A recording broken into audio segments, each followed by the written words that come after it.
I was talking to a friend of mine earlier. You have friends? I do. What's it like? Actually, it's funny because he met his wife on Tinder. It was very awkward for both of them, I got to tell you. Because they were already married. They're already married. So you're supposed to just get it as soon as I force say feed it. that one a little bit. I got another one, but I'm not going to say it. Screw it.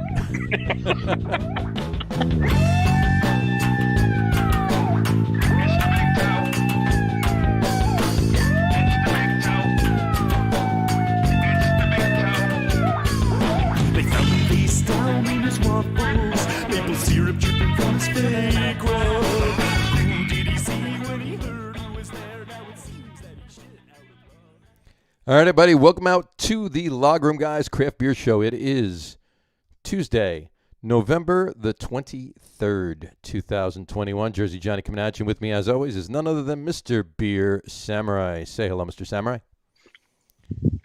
November the 23rd. 1, 1, 2, 3. 1, 1, 2, 3, 2, 1. No, 1, 1, 2, 3, 5, 8, 13, 21, 34. Hike. Mm-hmm. And if the Giants had done that last night, they might have. Well, no, they wouldn't have won still. But no, they hiked a lot, just for no reason. For no reason whatsoever. So, anyway, no, how are you tonight, sir? That's the Fibonacci sequence. The Fibonacci sequence. So the Fibonacci sequence, 1, 1, 2, 3. So you start with 2 ones, add those two together, and you get 2. Mm-hmm. Then you take the one and the second one and the 2, add those together, you get 3. 3. 3 or 5. 5 and 3 or 8. 8. I got you. And just keep going. And why did you say that? Why did you bring that up, as a matter of fact? Because it is Fibonacci Day, because it's 1, 1, 2, 3. It's November. Happy 23rd. Fibonacci Day. There you go. There we go. All right. So, see how that works? This Fibonacci Day, I'm even eating, learned something on the show. Look at that. I'm eating jerky. You are jerky. You know, dropped a piece. I'll have to find that later. All right, leave it there. The cow will get it. But it's good because it matches pretty well with what I'm drinking first. Your general disposition. That too. I'm more grouchy than jerky. Yeah, that's true. That's true. Yeah, I used to be nervous and jerky. Now I'm not nervous anymore. You're just jerky. Yeah, exactly. Actually, I'm more sarcastic than anything. This is true. But, you wrote the book on sarcasm, so there you go. It's also. Last week you wrote the book on sarcasm. I don't. Who wrote the book on sarcasm? I did. That was cheap. No, but I'm drinking Trail by Treehouse. Well, I'll put it up now. Yeah, we jumped off a little early, but Trail. We jumped off a little early. Jerky on the trail. On the trail. He's having jerky on the trail at Treehouse. It's a 5.2% German Pils. All right. Another fun day today. What is another fun day today? It's Doctor Who Day. It is Doctor Who Day. Happy Doctor Who Day. I don't know why. Maybe it's the day when it first broadcast. The first airing of Doctor Who, maybe? It's very possible. That could very well be. Depends which Doctor Who. So who was your favorite Doctor Who? Original. First. The first. Yeah. I think mine was old school. Tom Baker the third. Tom Baker's the third, yeah. Yeah, he was mine. That's who the Doctor was when I was started watching. There you go. Okay. I've got to love that scarf, that floppy hat. Yeah, it is cool, I suppose. But I'm and whatever that hair dude was. This is true. All right, let me put this down. Yeah, so it's Happy Doctor Who Day. And, of course, we would be remiss if we didn't say, and we'll say it several times throughout the show and, of course, at the end, but Happy Thanksgiving, folks. When's that? It is in 29 hours and 11 minutes. Which means some freaks are already putting their turkey in. Oh, yeah, this is true. 29 hour. How big is the damn turkey? It takes 29 hours. Some people get up at like 5 a.m. and put their turkey in. It's like, if you're not stuffing it, I don't understand why it doesn't take that long. Yeah, it's not. Unless it's a 300-pound turkey. Yeah, that's my point. I'm up at 7. I get mine going at 7. I'm a 230-pound turkey. You are. Yeah, I was going to say, you're a jerky. You're a jerky turkey. I'm a jerky turkey. All right. You got there. We got there. It took a while, but we got there. All right. Why don't we bring our guest in for this evening? Who is not a jerky turkey. Who is not a jerky turkey, but we're gonna talk about a lot of stuff about. He's been in the industry for a very, very long time. Found the jerky. You found the jerky. Yep. I did too. It was sitting in the chair in front of the camera. 5-minute rule. There you go. 5-minute rule. That was 5 seconds. When you're home, it's 5 minutes. I got you. What's it called? Yeah, he's been in the craft beer industry for quite some time, and most of you have at least heard of him or what he does, but most of you probably know him. And we'll bring him on. No further ado, Mr. Tony Forder. How are you, Tony? Hey, Tony. Hi, folks. There he is right there. So, Tony Forder. I agree with you, John. William Hartnell was William Hartnell, the original Doctor Who. And I was watching him in England. I'm from England. And sure. I remember the first Doctor Who series. I lost track of it a little bit. Not really a groupie, but I never really checked on the female Doctor Who's really. But wasn't quite the same. No sexism involved here by any means, but it just wasn't the same for me. It just didn't do it. So. But the guy with the hat and the scarf was cool too. So. Yeah. Oh, love him. Love Tom Baker. So, cool. All right. Well, both of you are drinking. Tony, what are you drinking? Because Dave already. Well, you said it was holiday issue. It's the holiday. Yeah, we're going to talk a lot about and a little bit about holiday beers tonight. I don't know. When this beer comes out, you just have to buy it. Oh, absolutely. It's a little weird to buy it in a can, but yeah, I actually I when I first heard that they were going to can it this year and going forward, it was just in cans. I'm like, it's not the same. I'm sorry. It's just everything in cans is great, believe me, but that beer needs to be in a bottle. I kind of agree with you because this does feel a little bit strange, and I don't know why they call it fresh hop because it's not really like green hops or anything like that. Sure. They just did that, and it's still great. So whatever. No, it is. It's a delicious beer, and we'll believe me. If not all of us, will be talking more about that beer a little later in the show. So, I'll be popping a Mad Elf. I'm gonna start off with a light sessionable beer. Yeah, I think that's a good idea. Yeah. I mean, I'll be going to this later, but Very nice. I love that beer. Very nice. Especially when they barrel age it. Oh yeah, very very. Oh, very Black delicious. Ops. Yeah, Black Ops is great. I got one in the fridge, but I'm not allowed to open it yet. You're not allowed. That's Garrett Oliver told you no, you can't open it yet. No, we're saving that to get Carrie's aunt completely trashed.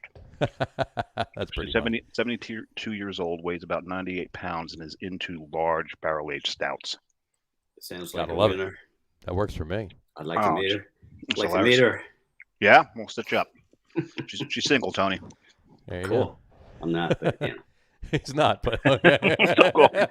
Still wants to meet her though. No, she's a lot of fun. Cheers, guys. Cheers. Ohio. Cheers. Well, hell, hold on. What we got here? We got the Ale Street News glass here. It's Ryan. Oh, that's beautiful. Yes, that's a beautiful. Oh no, that's not. That's Tap New York. That's Tap New York. New York, yeah. Similar to Ale Street News glass. Very similar, yes. You can kind of see the Treehouse logo on that, right? Yes. You're all about being a fanboy today. I'm being Well, I was there a couple days ago. Yesterday, actually. So yeah, I'm drinking what I brought and dropped. You know what? That is really good. I have to tell you, this is last year's Mad Elf too. Because I it settled down. Yeah, it did a lot. I start my I always save beers from the year before, holiday beers from the year before, and I start my holiday beers, my fresh stuff from the current year on Thanksgiving. So I'll be drinking plenty of what you're drinking, Tony, on Thanksgiving. Starting after I put the turkey in, like about 9:00 in the morning, I start drinking Sierra Nevada Celebration. So, but it's a good pacer. It's only 6.5%, but it's a tradition. Talking about traditions. But this is actually phenomenal. This is Mad Elf is a great beer. Don't get me wrong, but it is a little harsh, especially when it's fresh. This is delicious right now. It really tamed down. It was. Well, really how I feel about it. So it's really good right now. I got a little story about the Mad Elf. Go for it. When oh man, who's got that bar in Northeast Philadelphia? I can't remember the guy's name right now, but it's named after him. You probably know it. Stoddard's Pub. No, not Stoddard. Geez, sorry, I didn't prep for this because I didn't expect this question, but it might come to me. Anyway, he was did a holiday fest. It was actually a cask festival. Okay. And this one year, Trogue showed up, and they had a growler of the Mad Elf before they even bottled it or anything. And pulled it off the tap when they were there. They just showed up with a growler. It was a test beer, and it blew everyone away. Sure. It's so it's a little. I mean, years ago it was a little. It wasn't as hot. All right, because let's face it, it's a hot beer when it's fresh. It's 11. The bar was Stokes. Yeah, that's familiar. It's not Stokes. Anyway, I think of it anyway, but yeah, it's 11.3%, and it's a hot beer. But years ago, it seemed like it wasn't as hot. Now lately, it's got a little bit of a burn to it. But whatchamacallit, this has been. That's why you call it. That's why you keep it for a year. You keep it for a year. Mm-hmm. It's actually really, really good right now. And if you go to their brew house, the brew pub, they have vintage. Yes. Yeah, they do. Yeah. They do. They save them too. I used to do that. We used to get a lot of kegs of years ago. I'm feeling vertical Mad Elf. Mm-hmm. I'm thinking. Might be able to work that out. You won't be thinking much afterwards. Exactly. Stoops. Exactly. So anyway, we'll leave it at that. But yeah, this beer is great. So, all right. Hey, let's start off some questions. Let's start off. No work or news or information like that. Let's start off the way we start off with everybody, and Dave will tell you. I got to ask this question to everybody. What's the first craft beer you can remember having? And it can be an ish. It can be an ish, But. That is an interesting question, because we actually asked that at a beer fest in New York. We had this frame of a picture, a picture frame. We took pictures of people, and we asked that question. And because everyone remembers where their flip was from regular beer into, for me, being a Brit, it was going to the Great British Beer Festival in 1975. Okay. So I preceded craft beer way back by a little bit. Yeah. That's funny too, because Tony's only 36 years old. It's amazing. I know. It's like, God, am I the oldest guy on the show again? Yeah. Well, I was born in a leap year, so. Right. Exactly. Not on February 29th of a leap year, but in a leap year. In a leap year, right. So, but we got some really interesting answers, because really everybody remembers that beer that flipped them from mainstream to craft beer. I mean, most people do. Sure. I used to steal my father's Whitbread English beer. Okay. And then the local beer, which is still doing very well, thanks to Camera and Real Ale, is Harvey's, where I'm from, Southeast England, Sussex. Sure. And they had a renaissance. They were kind of struggling, like a lot of players were, before the campaign for Real Ale revived traditional beer. And they've just been doing great. 200-year-old brewery. Sure. My father didn't like it. He thought local beer sucked. That was just the theory about everything. That was the way to think back then. Yeah, sure. That was in the 50s, 60s, whatever, 50s, 60s, and all right, 30s. No, not that old. So that obvious will be the beer. When I came to the States, I remember Old English 800. Okay. Oh, okay. I know. And I have friends in California that introduced me to what they call the Ram, which is basically the shotgun. Right. Mm-hmm. And for me, like for a Pabst or a Bud, it made perfect sense because there's no flavor. Just get it down. Just get it down. Yep. Yeah. Right. But when it came to Old English 800, it's an 8% beer, and it's really sweet. And I mean, you get a little messed up if you did that. Sure. A little, yeah. Yeah, you do a couple of those, forget about it. Yeah, you can, and now you can shot them now. Sure. The can is back. The can is back. Yeah. And we actually saw it on the show a few weeks ago. Another Tony that was on the show. He uses his thumb. He doesn't even use anything to pierce the can. Really? Just pushes his thumb right at the base of the can and with his nail and breaks it open and then and shotguns it. So he doesn't need anything to shotgun it. He can right. But did he demonstrate that on the show? He did. Yeah, he did. Yeah. Absolutely. I mean, I wish I could demonstrate, but I'm impaired. But some of these guys that I knew out west, you ever heard of the bite ram? The bite ram. Bite the can? Oh, okay. Yes. You need some good bicuspids there, but wow, you need a couple of good sharp. Oh my God, this guy Cadillac Carl from Seattle was the king of the bite ram. Yeah. Cadillac Carl. Gotta love it. Cadillac Carl. Yeah, Which actually it's a good shout out because he just passed this year. He lived hard. He lived Cadillac hard Carl. for 60. Yeah, Carl. nice. Thank you. Cool. There you go. Get a little more in there and do it. Yeah. Cadillac Carl. Right. All right. He lived hard the way he wanted to, right? Yeah, man.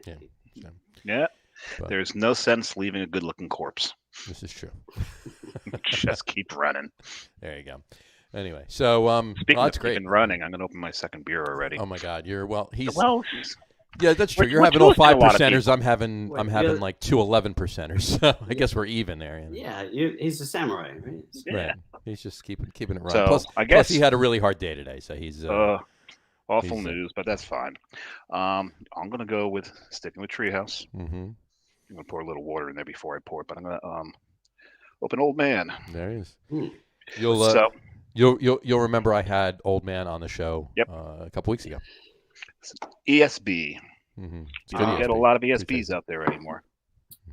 Hey, it's interesting because I've been on an ESB kick for the last month or so. Oh yeah. Yeah, that's I got a 6-0 from our good friend Dave down at Climax. Okay.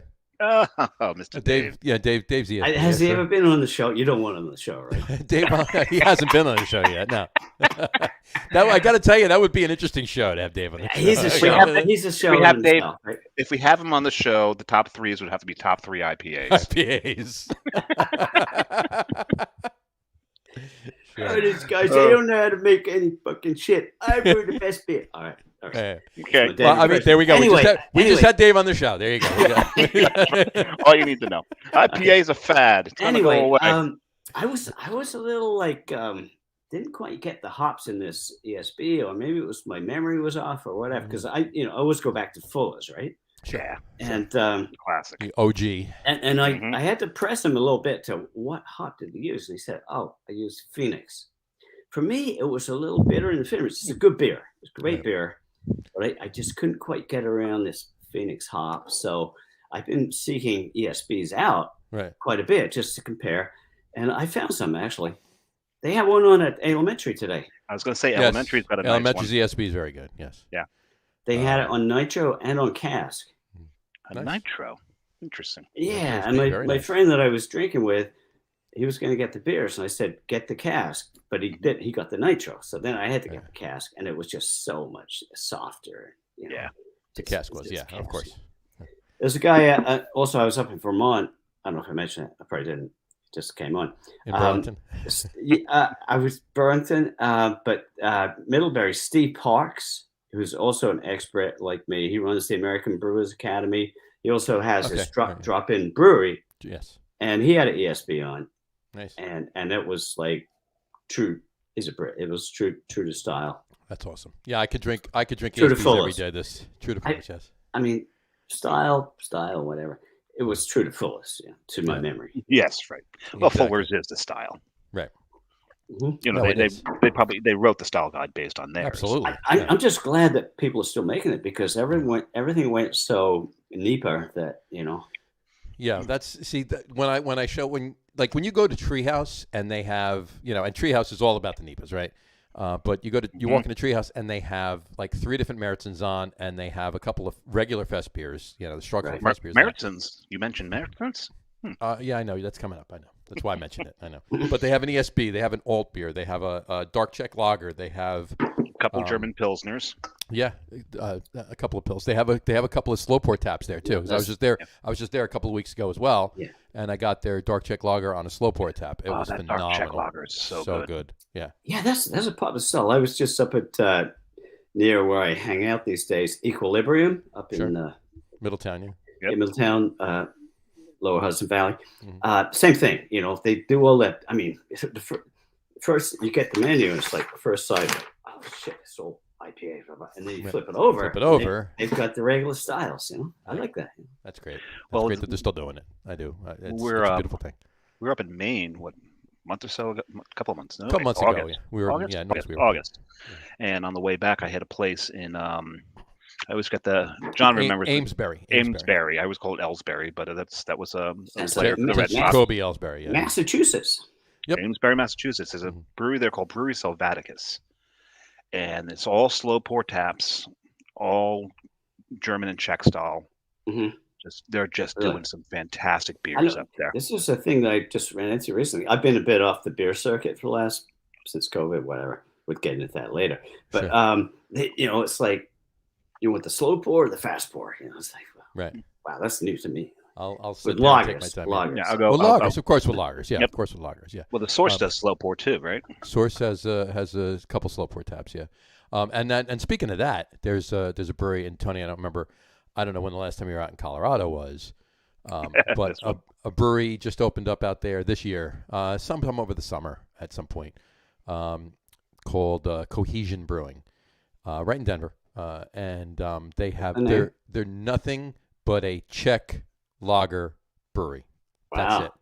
That's all they brew is Czech Wow. lagers, and they have all different taps. They have a slow pour taps. They actually do a pour flight, same beer, 4 different pours, and they also do foam shots too, so you can actually get a shot of just foam in the glass. Foam, right. Yeah, foam shot. Yeah. No, it was interesting. We were at I'm definitely need to catch up a little bit. Yeah. not yesterday, but the day before. We're at one of John's favorite breweries, Night Shift, Oh, absolutely. and they poured I a like beer. Night Shift. They're good guys. So yeah, Oh, exactly. that. And they poured a beer for me, and I think it may have been Bennington actually. And he was commenting on the head of the beer. He goes, "This for me is all about the head." Mhm. And I brought up the foam shots. He goes, "I've heard that." He goes, "I would absolutely do foam shots of this one." Absolutely. And you Foam need a this slow beer pour. for You me? need a slow pour tap for the foam shot. So because it's not just It's Yeah. not just an Crack it- ale, crack her open. crank it open and boom. No, it's all about the pillowy, marshmallowy, Yep. soft foam. So you need the slow pour tap for that. So It's incredible to me. It's so far from the origins of craft beer. sure, Yeah, I think. I'm not complaining about it. It's what No. it's whatever. It's what's it's its happening. own animal. It's Yeah. just living and breathing. So it just keeps evolving. So it's great. Now we just heard you open another beer there, Tony. Yeah, It's the same one. Okay. there's nothing wrong with that. I got backup. I'm John's not ready. not gonna- I'm not ready for the black chocolate yet. There you go. Like I said, 7, probably about just right around 9:00 on Thursday morning. I'll be cracking my first celebration of the year, and I always save a 6-pack from the year before. So, but I don't have any of it until I have the first one from this year. My second beer on Thursday will be one from the year from last year.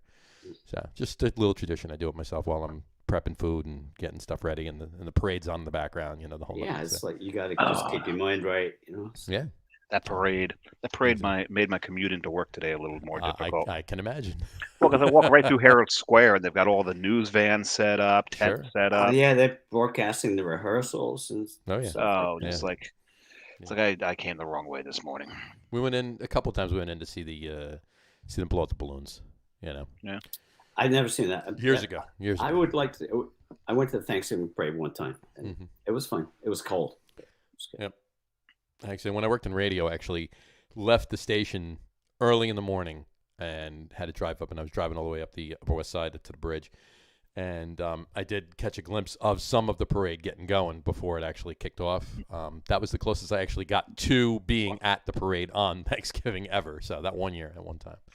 But, All I know is I got to remember where I work is to remember what day is coming up or what day it is. Right. I've already told my boss I am not working. I think the Thanksgiving Day parade is on. Oh yeah, it's usually We'll be closed. It's usually on Thursday. Thanksgiving. We'll be closed. It's usually on Is it Thursday. Thursday? Usually on the No, it's Thursday. Friday, right? No, No, it's But we're closed anyway. But You missed it. You're a day late. but I will be. I did tell him I'm working from home on St. Patrick's Day because Manhattan is just full of amateurs, and just stepping over puddles of puke, urine, and Oh yeah. unidentifiable stuff. I You think can't the do only thing worse than that is the Santa thing that they. Oh, SantaCon! SantaCon is just Yeah. horrible. Yeah. I was in Don't even get me Brooklyn. started. I've seen it a bunch of times, and I wasn't there for it. I just happened to be in, Mhm. hitting a couple of bars or whatever, and yeah, it was pardon my French, it was a shit show. Yeah, It really it is was. accurate. That's I was it. in Brooklyn and saw a bunch of the idiots, Right. hitting the subway, Sure. and then later that night before I turned into the hotel, just watched them coming back quasi dressed. I think my daughters Quasi-dressed. went to it once, but that was enough for them. That was enough. Yeah, gotcha. Yeah, I actually was unfortunately experienced it in Hoboken once too, and that was Yeah. I got to be honest with you, Hoboken? that was even worse than New York City. I didn't know they did. Hoboken. I didn't know they did Horrible, SantaCon in horrible. Hoboken. They do it in Asbury Park too, but it's kind of funny because it's really small and it doesn't. Well, you know really what's coming up in Asbury Park this weekend, right? I think it's this weekend. What is it? Krampus. Krampus, yes. Ooh. Yeah, You're it's absolutely right. the Paranormal Bookstore holds Yeah. the Krampus parade, Mhm. and that's supposed to be a lot of fun. I've never done it. And the week after is SantaCon because Jess and I we do the Santa run in the morning. They actually you actually run in Santa suits. So there's 5,000 Santas running through the streets of Asbury Park. So it's pretty. Now fun. that's funny. Yeah. Yeah. And everybody from Philadelphia is throwing snowballs at them. Pretty much. No, they booed Santa. That's right. They didn't throw snowballs at him. They right. booed I just met Santa Claus tonight. Actually, this guy came into elementary brewery, and I said, "You're a little early, Santa Claus."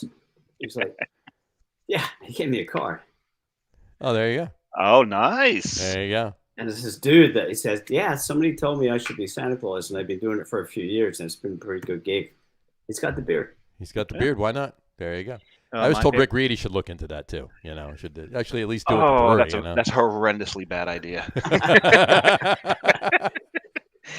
I don't know if they want a fire and brimstone. Santa No. Claus. And I don't know if I want my children sitting on his lap. So, anyway, on that note, Brian Alt says, "Morning, gents." Morning. Hey, Brian, I'm drinking your beer, old man. Oh no, you're old school. Old Not school. old man. He's not old. Altschul is old Old school, school. not old man, right? And he also said, "Have a happy Thanksgiving." You too, Brian. You Right too, back at Brian. you. Happy Thanksgiving to everybody. Thanks for watching, Brian. Absolutely. And stay tuned because we might have you look something up. Maybe. And we also get another one too. Ken Harper said, "Humboldt County, California, in the house." Hey, Kenny, Hey. with this golfer dude. There you go. Yeah, that's where I used to live. Loving the hat. That's a great hat. You look at that. And he's got the Brian, almost got the Brian Blessed beard going. There you go. All right. Hey, let's get back to Tony. We've had great conversations so far, but let's talk a little bit about. Let's start with L Street. Let's go back. Let's go way back. Let's go back to Way back. 1992. You and Jack sat down and you decided to what? Go for it. Well, it was a fortuitous situation. I was in journalism. Jack was in marketing, Right. and we were homebrewing together. I just moved from the West Coast to the East Coast in 1990. Started homebrewing. Started a homebrewing club with a couple other guys. Shout out to Albie and Bill. Albie and Bill. And He's going. I don't know. And the overview, I just thought of this today. I like to look at it. This might be a little over the top, but it's like when they were building we laid a lot of track Sure. in the beginning. So the transcontinental railroad. All right. I was going to say Transatlantic Railroad would, No, take a good, no. it would be a really big Transcontinental. undertaking. Because I also just watched a documentary about building the transcontinental. Sure. So anyway, you had Celebrated Beer News, which preceded us. Mm-hmm. Okay. Was the father of like the beer papers. Sure. I don't know if you ever saw it, but Tom No, Doldorf out I there. remember, yeah. And then us, we came in a couple of years later, and then it's like we sort of laid the track for all these breweries because there was no internet back then. No. Nope. It was like, I mean, people have described us as when we flourished, the Bible of beer, because there was no other media, really, no internet. Sure. No, there really wasn't. No. So we did grow fast to begin with because there was nothing out there like it. And I give a lot of credit to my partner, Jack Bavern, as the marketing guy, Mm-hmm. and also a lot of credit to Brooklyn Brewery for helping us Sure. facilitate. We both had jobs. Like, how are we going to put the paper out? And we had meetings with Steve Hindy and Tom Potter from Brooklyn Brewery, and they were like, well, they had their own distribution company at the time because nobody would pick them up. Sure. They had two beers, the Brooklyn Lager and the Brooklyn Brown Ale. And the Brown Ale, Yep. yeah. And they said, we'll distribute it in the 5 boroughs for you. And we're like, what? We've got a business. And it was that whole era, 90s. It was like we were the evangelists of craft beer. I mean, you guys probably were too. I don't know where you guys were in '92, but what you guys were doing. Beer? I was drinking beer. Yeah. A lot of that. I was in '92. I was drinking, and getting just getting my feet into radio. So there was some chatter about beer, but it wasn't. I mean, if you wanted like a step above beer, you would go for the imports and a few bars. That's what it was. I mean, you had North Smith's Star. You had different bars in Manhattan. North Star that had a whole. Yeah, there were a few, and I was in New York, so yeah. They were mostly imports, and then these craft beers started creeping in, mostly from New England at first. Pete's Wicked Ale, Harpoon was coming down. Oh yeah. Harpoon was in the beginning. Pete's was California, and then they then they started contracting down. It was in they launched and burned, Nashville or whatever, but they were a Massachusetts brewery kind of thing, But Pete's? Harpoon. Harpoon. Yeah. I'm still friends with Pete Schlossberg. He did a lot of different things. Yeah. He sold his brewery for a lot of money to somebody that buried it. Yeah. Oh yeah. But it's interesting actually because Ale Street. Okay, so to continue the metaphor here, the railroad. I would say Ale Street is sort of getting parked into a little siding, right? And it's kind of like whether it will come back or not, we don't know. But it's just over there. That's fine. It's not gone, but it's kind of on hold. It kind of ran its course a little bit, but it's not dead. Mm-hmm. It's just like over there in the whatever they call it in the siding area. But it's in. I've started work. It's in the green room. It's in the green room. When was your last printing? 2018. Okay. 2018. I mean, the reason for that, I'm kind of glad that we didn't have to try and keep it going during COVID because that would never happen. Right. It was just, it's like every publication, the advertising ran away, print, Print's I hear that print is still viable for some people, but we didn't adapt very well to the, social media, and we got a website and everything. Anyway, you need a centerfold. Are you volunteering? Oh God, no. that would put it under entirely. That would kill it. Absolutely. All right, but interestingly, I've actually started work on a book. Nice. About the origins of craft beer through the eyes of Ale Street News. Only the '90s. That was the fun part, right? Mm-hmm. Sure. So that was the infancy. That was the creative time. That was everybody was the juices were flowing, so to speak. And what can we do now? Yeah, it was. You knew everyone. You go to a craft brewers conference, you knew everyone there. Everybody was there. Yeah. You still kind of got that today, but there's just so many more people in it that you're always meeting. I'm so happy that you do have that today with all the new tasting room breweries, small guys, because as much as it's like a pipe, as much as the big guys tried to co-opt it and take it over, all this stuff came out at the other end of the pipe. All this, nano breweries. It's just this is where it's at. I don't buy beer in the store. I go to a brewery to buy. You go to the brewery. Absolutely. One thing talking about the '90s, I remember, and I remember hearing about it from reading the Ale Street News. Was it once a month? Old Bay would bring a cask over from England. Yeah, they brought they brought fillers over, and they had the head guy and he was Sir. He got knighted. He was a Sir, and he came to Old Beer. Yeah, Old Bay. Yeah, those and Old Bay.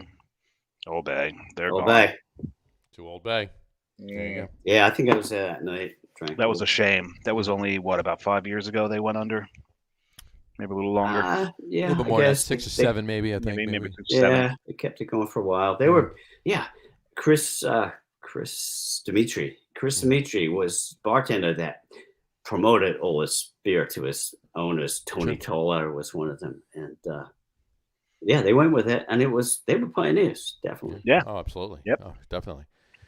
Yeah. There wasn't many places where you could get a good selection of beer back in the day. Now it's like you walk down the street, you get craft beer. It's like, you can get you walk into your local dive bar that has many macros on. There's a better selection of craft beer in there than there was back in the 90s in most bars. Yeah, absolutely. Not where I live. It's like you really had to seek it out, you know. Right, exactly. You had to, I've got to get out of Union City. And I'd like to think we helped with helping people to seek it out. Absolutely, Tony. You guys definitely did. Before you had iPhones, we had a directory, you know, about where to go, and people would take it in the car. Sure. Yep. And then be reading it in the car, crash. Right. No. Well, hopefully they actually no liability. Hopefully they had a passenger that would read the paper to them whilst they were driving. So there was no GPS. I mean, somebody had to navigate. You had to know where you're going. In between the turn here and turn there, they can read the paper to them. So it was like it was a double effort. You know. Little side story. We used to do deliveries. This was after a while. We were actually getting printed in Philadelphia, sort of southeast nasty section of Philadelphia, whatever. Anyway, this guy volunteered. One of the guys that had been on our tours, he volunteered to help me drive around, drop the papers off, and the cell phone died. Both of us died, and he had a map, and he was actually navigating the map. And this was in the 2000s. You know? Sure. So it's a lost skill. It was a throwback. Yeah, I mean, that's funny. That's funny. So what made you? I know we kind of jumped way ahead, obviously, to where L Street is at this particular point, and we'll get back to your book too. All right, I got a couple questions on that. Mm-hmm. But what made you? What made the two of you actually? What was the actual day where you guys were homebrewing together, and you said, "Hey, let's." What was the inspiration? What was the thing that actually started you guys that said, "Hey, let's do this. Let's do a paper. Let's do a." I can tell you exactly, and Jack would probably even back me up, even though he exaggerates a bit. But it was we had this homebrew club. You ever go to the Front Porch in Hawthorne? Sure. So that's where our homebrew club. It was called the North Jersey Warthogs. The 99 Beer Club they had back then too. So. Yeah, well, when I moved here to New Jersey from California, my brother-in-law Jack, first place he took me was the Front Porch. He said they got a 99 Beer Club, you know, and we liked it, and then we. All right, I don't know how much story you want to hear, but no, go for it. So I would go back there. I mean, okay, so when we were homebrewing together, I went back to the Front Porch and I asked the bartender, I think it was Vinny DeCosmo, it was the Cosmo family. I said, "Do you mind if I get some bottles like from behind the bar, like in your trash?" And he said, "No, sure. Sure, I need some why bottles, not? You know, we're homebrewing. Unless I got to carry outside later. There's no deposit. So I'm going behind the bar, and the bottle's out, and this guy sitting at the bar says, "You're a homebrewer." And I was like, "Yes, I am." As a matter of fact. And it wasn't even legal yet. I didn't actually know that, but it didn't get legalized till like 93 or something. But somewhere there, yeah. Anyway, this guy's name was Bill McKinless, and we started the homebrew club with him, the North Jersey Warthogs. So we had a few meetings, and most of the beers, there were a couple of really good homebrewers.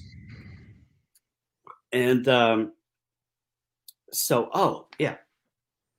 I knew Celebrated Beer News in California, and I'd offered to write a story for Tom Doldorf for the Celebrated about what was happening in the New York area, which I didn't really know, but researching the article really did clue me into a little bit. Zip City was just about to get going. Brooklyn Brewery had been, I don't know if you remember Zip City, the brew pub, but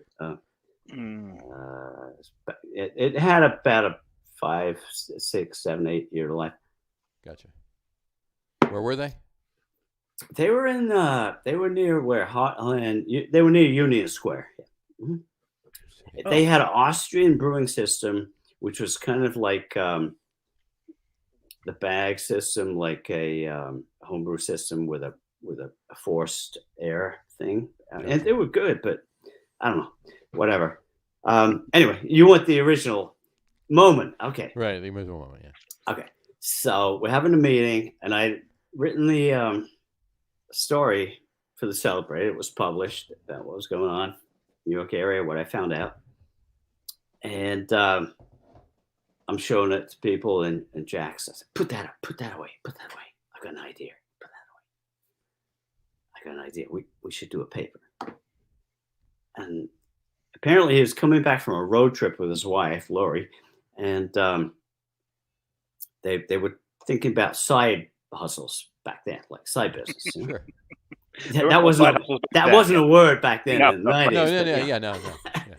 Yeah. And Lori was like, Tony's journalism was it? And we realized there wasn't anything like that. There was Yankee Brew News actually existed, but it was just a little, sheet like this. It was, yeah. It was. They got a little bigger. It was a pamphlet. Right. Pamphlet. It was a pamphlet. Else, it wasn't a paper. So, and then right after that, we're like, Bill and Albie were going up to this AHA American Homebrewers Conference, and it was in New Hampshire. Okay. Yeah, it was called Brew Free or Die. Yeah, of course, of course it was. And so, we're like on a Friday or something, and then we're like, road trip. We said, yeah, of course we got to do this. I mean, I was kind of thinking the same thing, but they approached me with it, and I was like, yeah. And so we approached the wives and said, we got to do this. Road trip. And we caught the last day of the conference, and that's when Charlie Papazian rode in on a motorcycle to present the awards. And we were like, yeah, we found our people. We're good. And then, like I said, the rest it took a little while. So that was in the fall, I guess. And we launched it the next summer. Right. And, so that was a aha moment right there. That was the moment. There you go. Nice. Awesome. That's a great story, actually. I like that. Any story that involves Charlie Papazian is a great story. This is true. And I have a poem for him. That's my first one. Oh, you want me to read it now since we're talking about it? Yeah, go for it. Okay. Tony's got a couple of beer poems he's going to read. So this is when. Before you get there, though, just want to Teddy Pike, Theodore Pike said hi, Tony. So. Oh yeah, he's the guy I was drinking with down at Hackensack. There you go. He's a great guy. No, Hackensack. That's not his real name, but I won't tell you his real name. But Theodore Pike is not his real name. So it's incognito. His name is Joe Smith. We're gonna go with Theodore Pike. So yeah, Teddy Pike. Right. So I was grab a beer for I was invited to Charlie Papazian's retirement party. He didn't call it retirement party. He called it like moving on or something like that, And retired from what? He was the basically. I mean, John knows who Charlie Papazian was. He was the guy that invented crap. He didn't invent crap beer, but he started off with the American Homebrewers Association. Mm-hmm. Then he did the GABF. Then the Brewers Association. I mean, this was the guy that started all that stuff. Everything. Craft beer. Literally wrote the book on homebrewing. Exactly. Yeah. The joy of homebrewing, right? So they threw him a farewell party when he said, I'm going to just go when I'm 70. This was a couple of years ago, before COVID. And I was on the guest list, and I flew out there, and I'd written a poem, and the guys, the organizers said, well, we don't want a bunch of people coming up here and saying, this is what Charlie did for me and everything like that. But we like your poem, so you can go on first. There you go. And there were only 3 speakers. There was me, Charlie, and who is now the president of the Brewers Association. You know that guy. I can't remember his name right now. Yeah, all right, here we go. Happy trails, Charlie P. Charlie P., a teacher born to brew. Was it a vision, a seed, something special that he knew?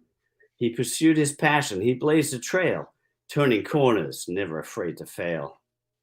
He pushed ahead. He followed his bliss. garnering fans who became hip to this. The joy of home brew, the impassioned apostle, the intense belief, the perpetual hustle. The lack of beer choice created a void. Only bland suds, people were annoyed. A movement got started. It soon became clear Charlie wasn't alone in liking good beer. Like a sculptor or potter, he shaped this thing, building, honing, till it began to sing. A harmonic convergence, stronger and stronger. It took on a life of its own, longer and longer. The lake of craft beer filled by those who came first, building up pressure until the dam burst. The floodgates were open, craft coursed o'er the land, with Charlie borne forth by his merry band of artists and chances and people of vision, striking out on their own through bold decision. Structure came later. There were bumps in the road.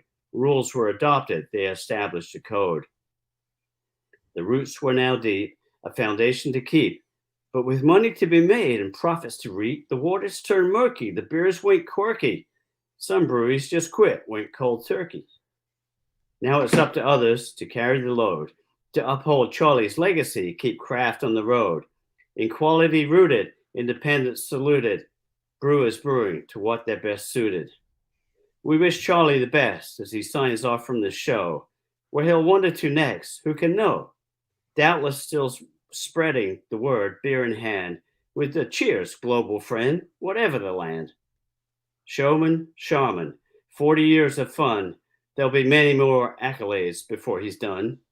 If we ask, was he really one of the chosen few? He'll just tell you to relax.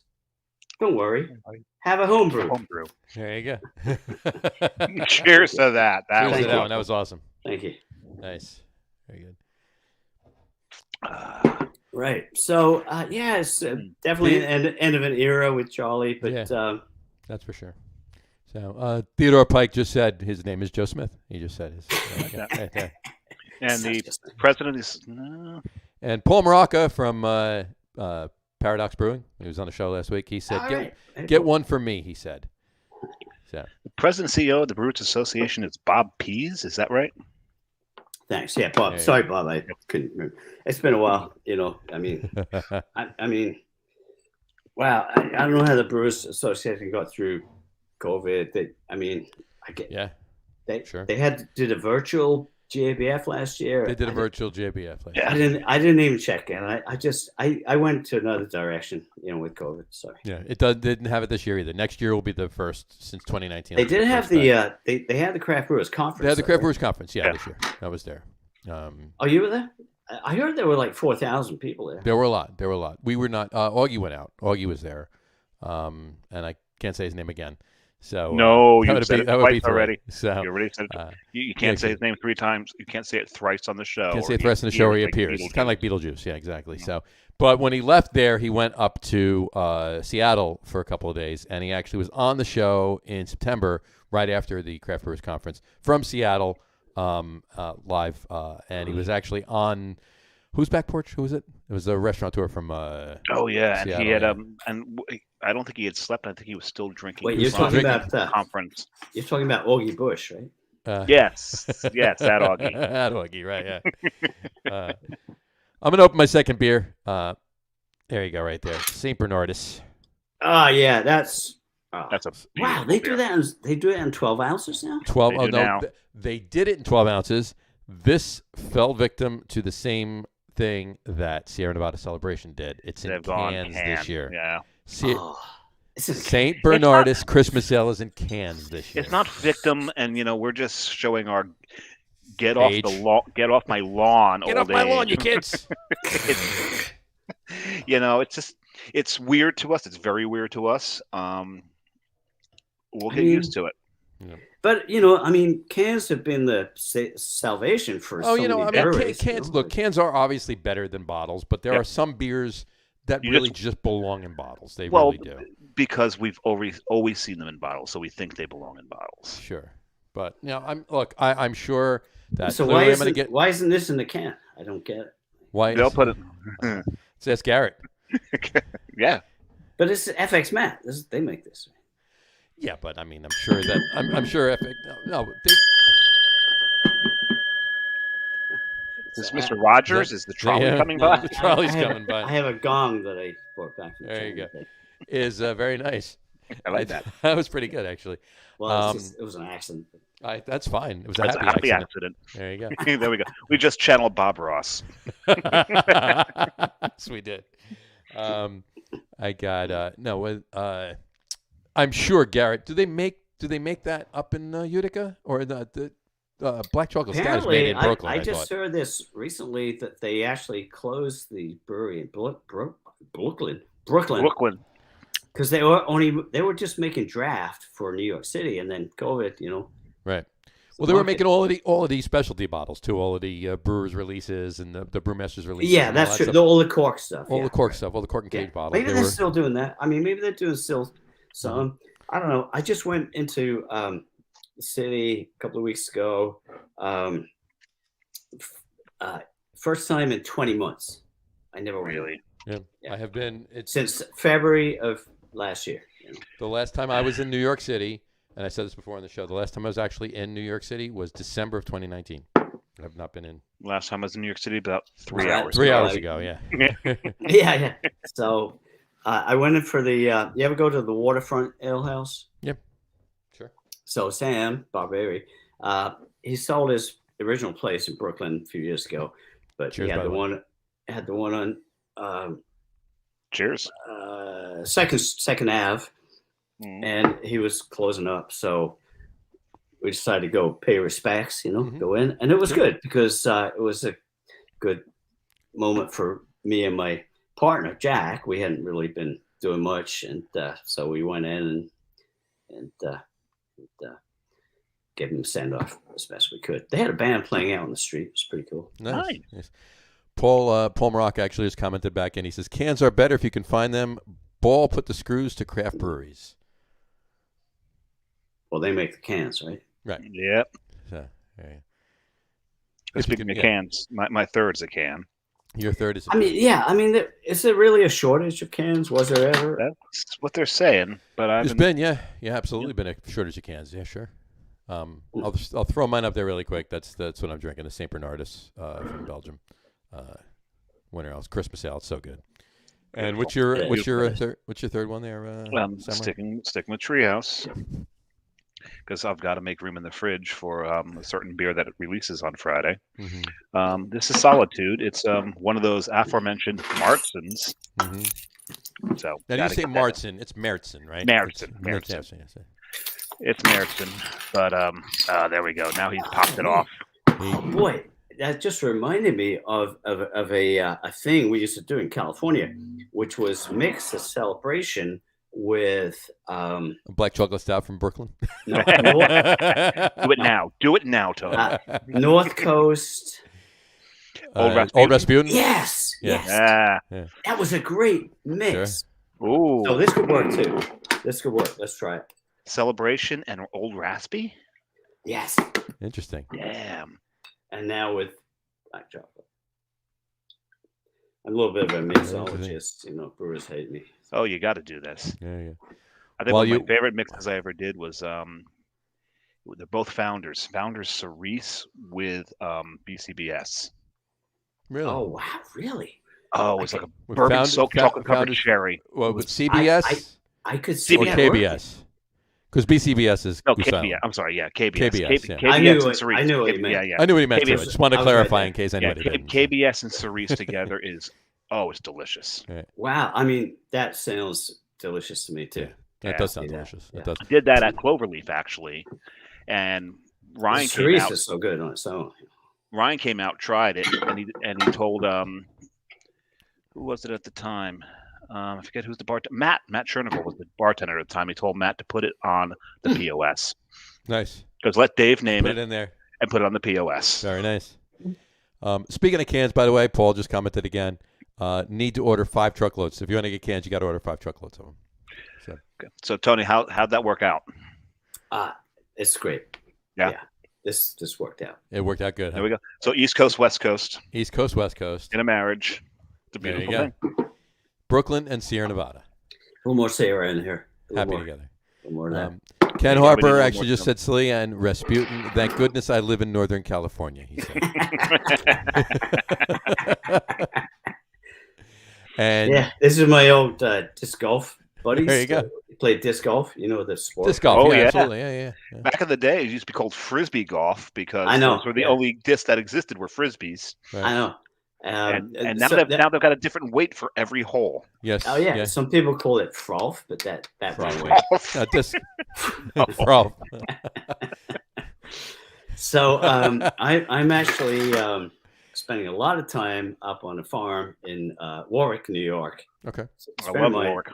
And he's a disc golf maven. He's basically Johnny Appleseed of disc golf in the Really? Northeast. Nice. This guy Dan Doyle, and he built the course at Rutgers back in the I played the course at Rutgers quite often. It's early it early spans 80s. Douglas and Cook campus. Cook campus, yeah. Yeah. It starts in Douglas, Mhm. and that's the whole reason I got into disc golf is It's because like Cook Douglas, yeah. because Douglas Really? is the Oh, so all you girl. played? Oh yeah, it was the all girls school. So Mhm. so you'd go there and play disc golf, Yeah. frisbee golf during the day. So anyway, he's got this He's a- farm. He's got like this Ken farm. Harper said, Tony and I have only been disc golfing since about 1986. So That's about when I correct. started, actually. But it's, That is correct. but correct. I We- gave it up in frustration in about '86. I'm a found, about a week later, right? I'm a founding member, along with Ken there, of yeah. the Par Infinity Disc Golf Club in Northern California, Very nice. which when we started was like, half a dozen of us. And now they have like 400 members. Right. And it's a very popular sport, especially after COVID. It's got a spike. Sure. Spike, not a Really? spike. But There's I got you. Because that was one of the few outdoor activities that were Right. still allowed. Exactly. Yeah. Exactly. So anyway, just my friend's farm, Dan Doyle.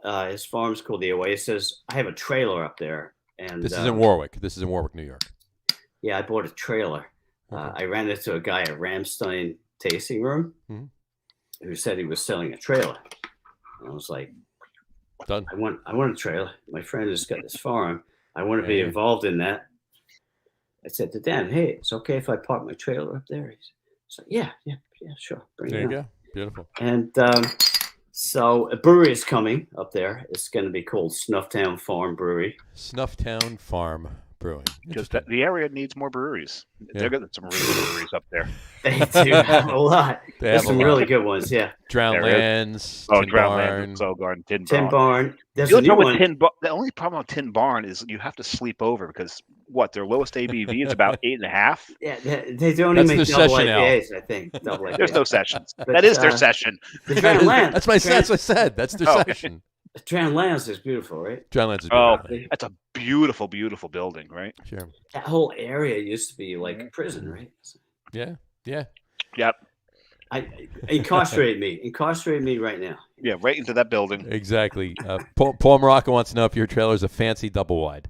So, No, it's not. It's a single. I mean, two people. The nearest It's an street. old style. It's an old style. It's a Fleetwood.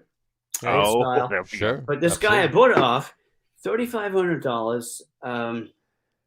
He was a handyman. He did some work at Ramstein. Yeah. Everything worked, and after my 5th season, most of it still works. There you go. Yeah. Can't ask for more than that. You got your money's worth so far out of it. You get a Most couple more. is things, you're good to go. Cooking, shower, Yeah. What the hell? stuff like that. So, what I'm doing for them up there is, since they already have a brewer lined up, this guy Charlie Homegrown, he's a fantastic homebrewer. I'm making mead. So Very nice. Oh, I've been Very making nice. a lot of mead. You've been making mead with them. I made 70 gallons of mead this year. Very nice. oh, I'd love to try that. Very nice. What is that one right there? It's just a straight. This is straight up Wildflower? mead or it's a Wildflower? maple goji hops. So, also one of the first things that I did, as a collaboration, was to help put the hop field in, and we got an acre of hops up there. very nice. Very nice. So that was my foot in the door, and hooked them up with hop growing and stuff like that. And hop growing is not easy. So. No, not so much. No. There you go. Your buddy Theodore Pike actually commented, and he wants to know. He said, "When did hand pumps, beer engines start showing up in Jersey craft beer bars?" Oof. Well, we said Well, that. if you go back to George and Barbara, I mean, they've had a hand pump a long time. I'm going Old Bay. Old Yeah, Bay. Old Bay Old Bay. Yeah, Old Bay. Old Bay was absolutely. the first one to have one. Sure. I think so. Yeah. It's been a while. And then George got it. George and Barbara got it. But to his point, they disappeared for a while. They were not in favor because they break down all the time. They're hard to keep clean. And bartenders, they didn't really know how to use them either. Yeah, you had to really train somebody. Yeah. You really did. Yeah. So that is true. So But, yeah, cask. So that's why I like elementary. You know, they've got a cask Mhm. thing. They're one of my local breweries. I got Brick City, a Hackensack. These guys are all great. But no, I appreciate elementary for. Yeah, If they're your locals, then you're not that far from me, then, Tony. Yeah. Where are you at? Union City. Oh yeah, not that far. Yeah. I'm far. It's not the same county. No, it's not the same county, but I'm down. I'm DTS. DTS. You're down to what? I'm down the shore. Oh. Hey, by the way, guys, just one thing. That's Sure. a new brewery that opened up in Florida, New York, and that was in the Warwick Valley. Sure, that's all area. right in there. Yeah. Shepherd's Eye. Shepherd's Eye. Yeah. I'll In have to get up there. Florida, New York, and they're not like a Tim Barn and Drowned Lands.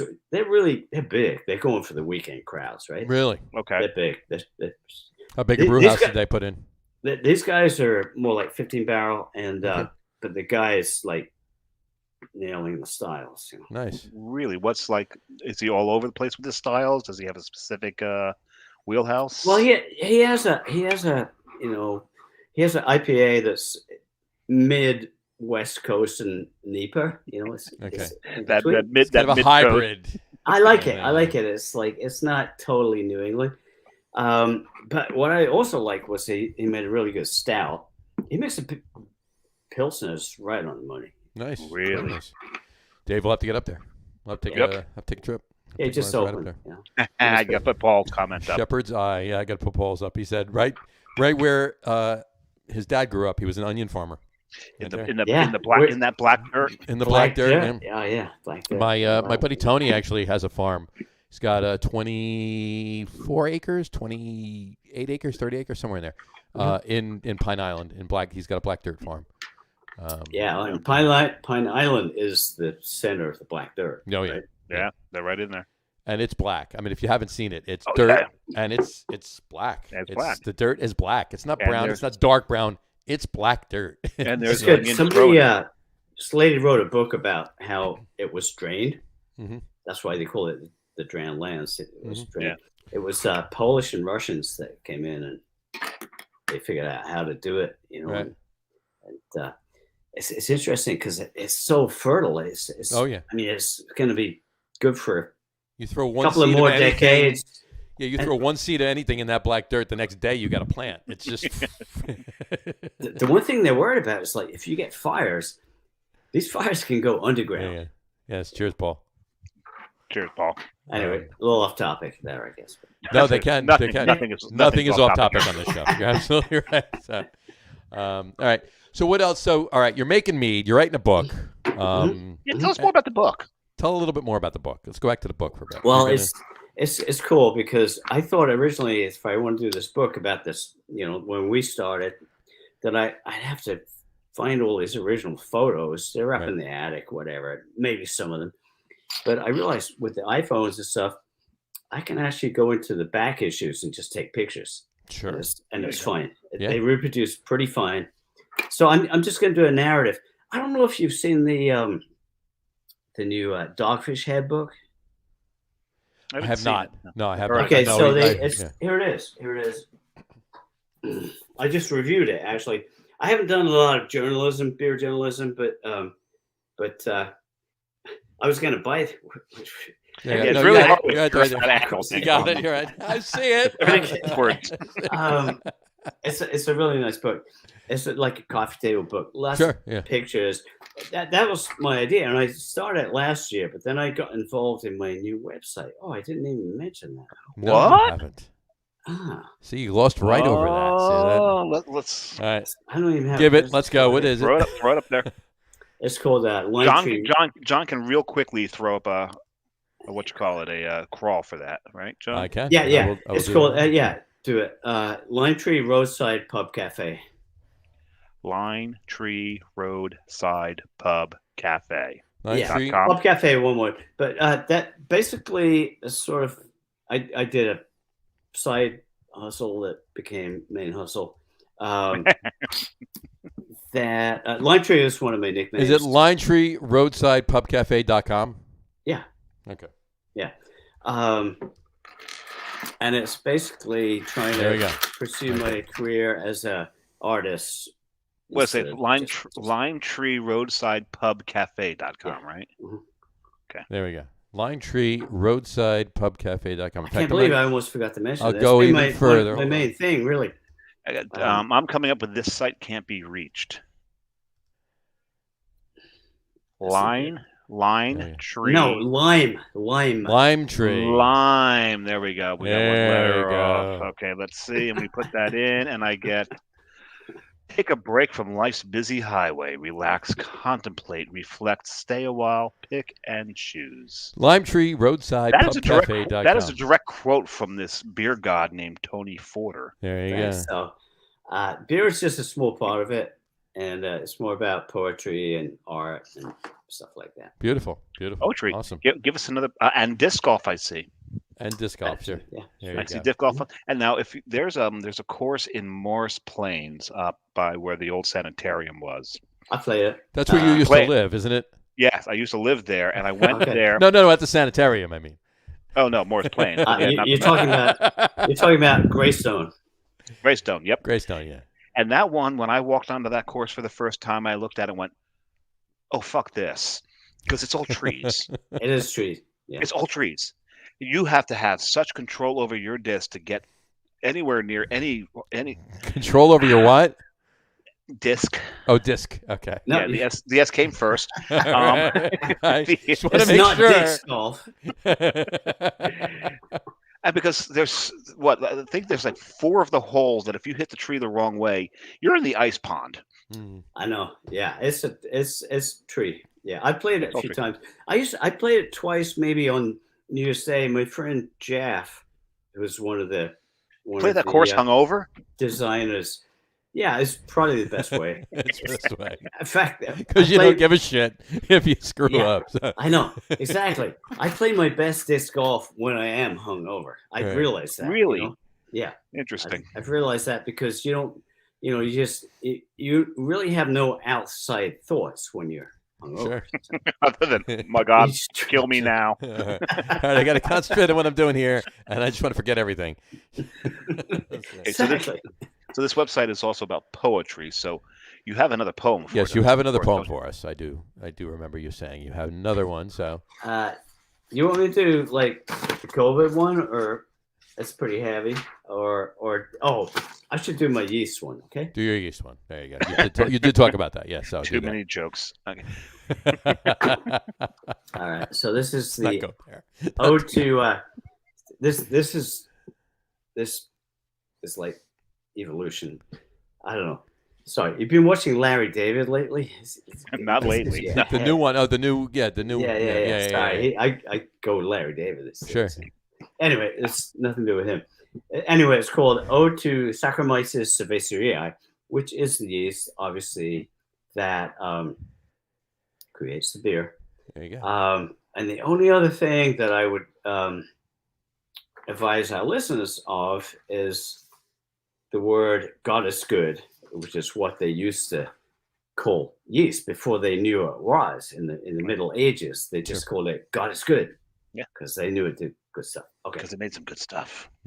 wait, I'm going to do a little intro here, if you don't mind. I'm excited. Oh, there's he's a Little- flautist. He's a flautist.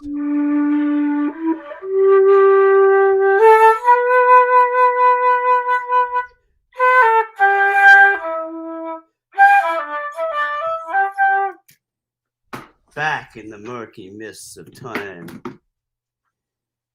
Beasts and primates were pounding pools of randomly found fermentations. Tree frogs taking their nightly fix from their fermented flower juice. Saccharomyces cerevisiae, Brettanomyces, working magic, providing the elixir of life. Fast forward to the modern era. Yea, past the beginnings of civilizations. Call it brewing. Nomads settling down to farm and brew. Chinese, Mesopotamians, Aztecs, Incas, Mayans, Egyptians, Etruscans, Druids, all with their own fermented beverages. Anno Domini, herbal ales, psychotropic gruits, medieval times, beer, safer than water to drink. God is good, yes, God is good. The Industrial Revolution, more beer for the masses, the 20th century, dialing down ingredients for the bottom line. Does Saccharomyces mind that its fuel is not all barley and malt, the very meat of the beer, but watered down with corn and rice, its secretions becoming bland? Does the yeast mind that its joyful feasts are mostly now enclosed, except in places where the wildness is still embraced? Perhaps the yeast does not care on what it feasts, but its evolutionary partner does, us, awaken from the dark night of American beer, when blandness walked the land. Gradually, more and more persons peeked through the cloying curtain of light Pilsner and saw and tasted other flavors in other countries. Saccharomyces whispered in the ears of hippies and self-sustaining types, make your own, brew your own beer.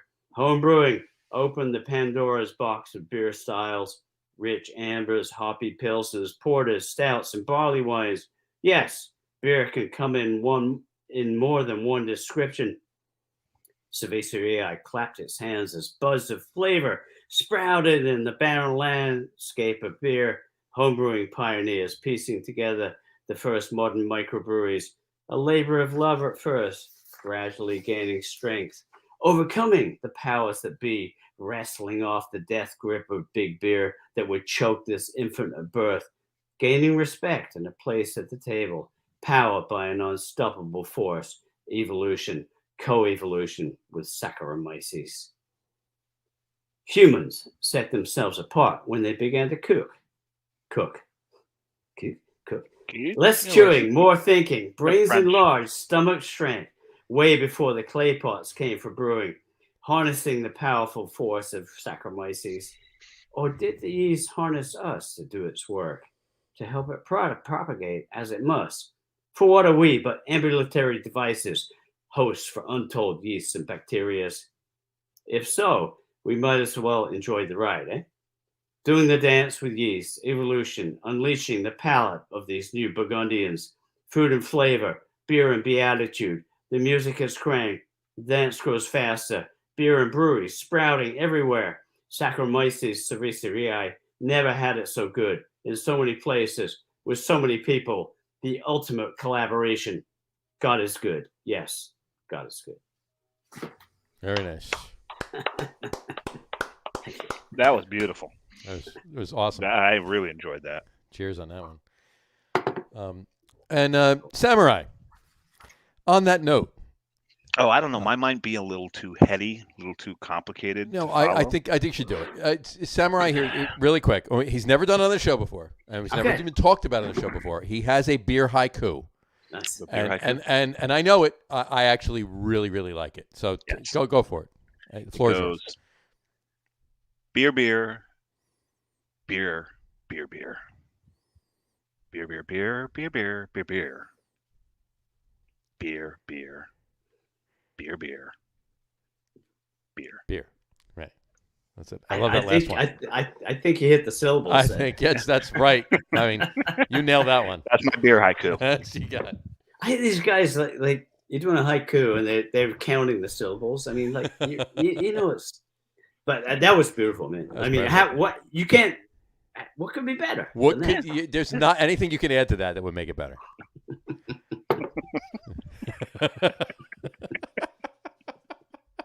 You can't roll that out until after like 3 or 4 beers. Yeah, you really can't. So, anyway, all right. All right. Speaking of 4 beers. Any other questions? Yeah, no, I just, what else? All right, besides, obviously, you got your beer poetry going on. You got your website, whatchamacallit? Hold on. It's LimetreeRoadsidePubCafe.com. Yeah, which I did manifest on the farm, in my trailer in the summer. The website was kind of neglected a little bit, but I did a lot of cooking and had a pop up most weekends. We'll post that on. I invite you guys. I invite you guys to come up there next year. You know, when winter time is not the best time. Right. To sit around and have beers. Not so much. Yeah. It's a little small in the trailer. Yeah, we'll definitely come up. Yeah, absolutely. But we'll post it on our Facebook page and on the website as well for you as well. So you got a lot going on. L Street's parked right now. It's not gone. Yeah. It's parked right now. That's right. You got your book that you're working on. Now, is L Street going to go electronic? Is that one of the? It already has. It already has since. Well, it is electronic, but like more interactive. It's not like electronic. Is that like a website? Or it's is a that website. Dave's old school. He's like back in like 2004. Not just more of a website, but we're talking more. I thought electronic music. Right. No, it's like the Chemical Brothers are going to play some music on the side. No, we're not going techno here. No, electronic in the like e-reader, interactive e-reader. Interesting. Interesting thought. Well, I think, L Street did 27 years of publishing, so yeah, anything's possible. So, but it's parked. But it's parked right now. So you have your you have your book that you're working on. You're making some nice mead on the and working with the guys on the farm. What was it? Shepherd's Eye, right? In Florida. Yeah, I like these guys. Very nice. The guys nailing the styles. I mean, I like the Tim Barn and the Drownlands, but sure, they're oh yeah, absolutely. They're that whole complex that Drownlands is in. It's beautiful. And it just a huge cannabis company just bought a place there, so they're planning for the future. Moving in, yep. And then of course you're working on You're working on the beer poetry as well. Is there anything else going on in the Tony Porter world right now? I'm going to Brazil on Friday. There you go. Are you? I'm still working with eating turkey, sleeping, and then flying to Brazil. There you go. I'm still working with the Mondial de la Bière. Sure, and you're going to Brazil. Fest. This is the Brazil trip, This is with Janine Marois, who was actually did the production for L Street News since the turn of the century, and she made it all look good, And she runs the beer festivals, which happened in Brazil for a few years. Sure, so 8 years until Montreal happened this year, right? Yeah, but it was called the Courtyard. It had to be outside. They have stiffer rules up there than we have down here. But they did make it happen. It wasn't perfect, but it did happen. And it was good. It was like they did 3 sessions a day, 400 people, and over 4 days, so 12 sessions. And I mean, it was, and you had to book it online and stuff. But they had good weather. I was there. Nice. Yeah, no, they kept it alive. They're keeping it alive. I really respect these people. And they have a partnership down in Brazil, which they're bringing it back, and that's why I got my booster shot. I'm going to Brazil. There you go. Yeah. Safe trip. Yeah. Safe trip. Yes, yeah. I'll be getting mine at some point, but I'm not going anywhere. So I mean, I'll just get it. I'm gonna wait till after the holidays. And so this is Whisper. So that's Whisper. Let me throw that up for you. Dave is on his 4th beer, ladies and gentlemen. This is also Märzen. This is I like this one a lot. You like this better than Solitude? I actually like this one better than Solitude. Well, one of them is oak aged, correct? If I recall from when I was at Treehouse 2 weeks ago. They're the same Märzen, but one of them. If I was going to guess, it would be Whisper, because Whisper has a woody characteristic to it. Yeah. John, there's one other thing. Our tours are still live. Belgium. L Street News tours, yeah. Yeah, it's just the one tour. Really? Belgium. Yep. We postponed it 4 times now. Sure. And but we actually have a waiting list for 2022. Really? Yeah. People jumped off. We changed the dates, and we almost went in August this year, but it went red again, whatever. Right. Is it going to happen in 2022? I mean, Yeah. Barring anything unforeseen at this point. I mean, we don't know, but the problem is we have to keep the same itinerary because the hotels will not give you a refund. Right. So we have to go to the same places. Right. Sure. Which goes into Normandy and Brittany first, and then to Belgium. So, gotcha. But the Z-Thoughts Festival is back. That's good. So that's good news. Are you planning to do GABF next year as you normally did? Because they'll be back, obviously. Oh, the tour? No, we actually gave up on that tour a little bit. It just got too expensive to. It was a bit. Take people to Denver, even before COVID. It was like you take a tour out there. The hotels. They went, Denver got real popular because they're the first ones that legalized cannabis. Sure. Yeah. Sure. Absolutely. Got very popular after This that. is true. This is true. All right. Well, on that note, a couple things I just want to bring up beer news-wise, get your opinion on it, whatever. We didn't mention this last week. We didn't actually talk about this. It happened before last week's show. Bells. Yeah. I was going to mention that because I go way back with Larry. Sure. And I met Larry. Yeah. He's one of the originals. Yeah. And I did one article about him, and the headline was Larry likes to live large. You like your alliteration, don't you? Yeah, I do. Well, it's headlines, yeah. And my favorite story about Larry is it was a GABF, and he threw this huge party where he had like 12 stouts on tap. It was at a hotel. All the numbered ones? Oh, that's Schwartz. Never mind. Keep going. It was, I don't know, he had 12 different stouts, and he had a 12-piece band on the stage. And it was 12 different stouts and a 12-piece band on stage. That's great. Yeah. Or were the stouts named after all the members of the band? Right. I still Expedition, you can find it, right? Expedition in Kalamazoo, you can still find. Yep, you can still find those. Yeah. So, and then he told me when I was doing the story about him, I was like, well, my accountants told me I could never do that again. Yeah, we're going to put 12 stouts on. How's that sound? Yeah, good luck. I think probably the band thing. Right. I would, yeah, that's it. Yeah. So I'd drink every one of those stouts. Well, no, I would. I didn't have any problem with it, but anyway, so he's now stablemates with New Belgium. Right? New Belgium, yep. He sold to it was an Australian company, Lion, purchased them, but they had already bought New Belgium, so they're in bed together there. That's what I thought. And then I found out that Lion is actually owned by Kieran. Kieran owns Lion, yes. Yeah, you're right. So they're Kieran. So the parent company of everybody is Kieran.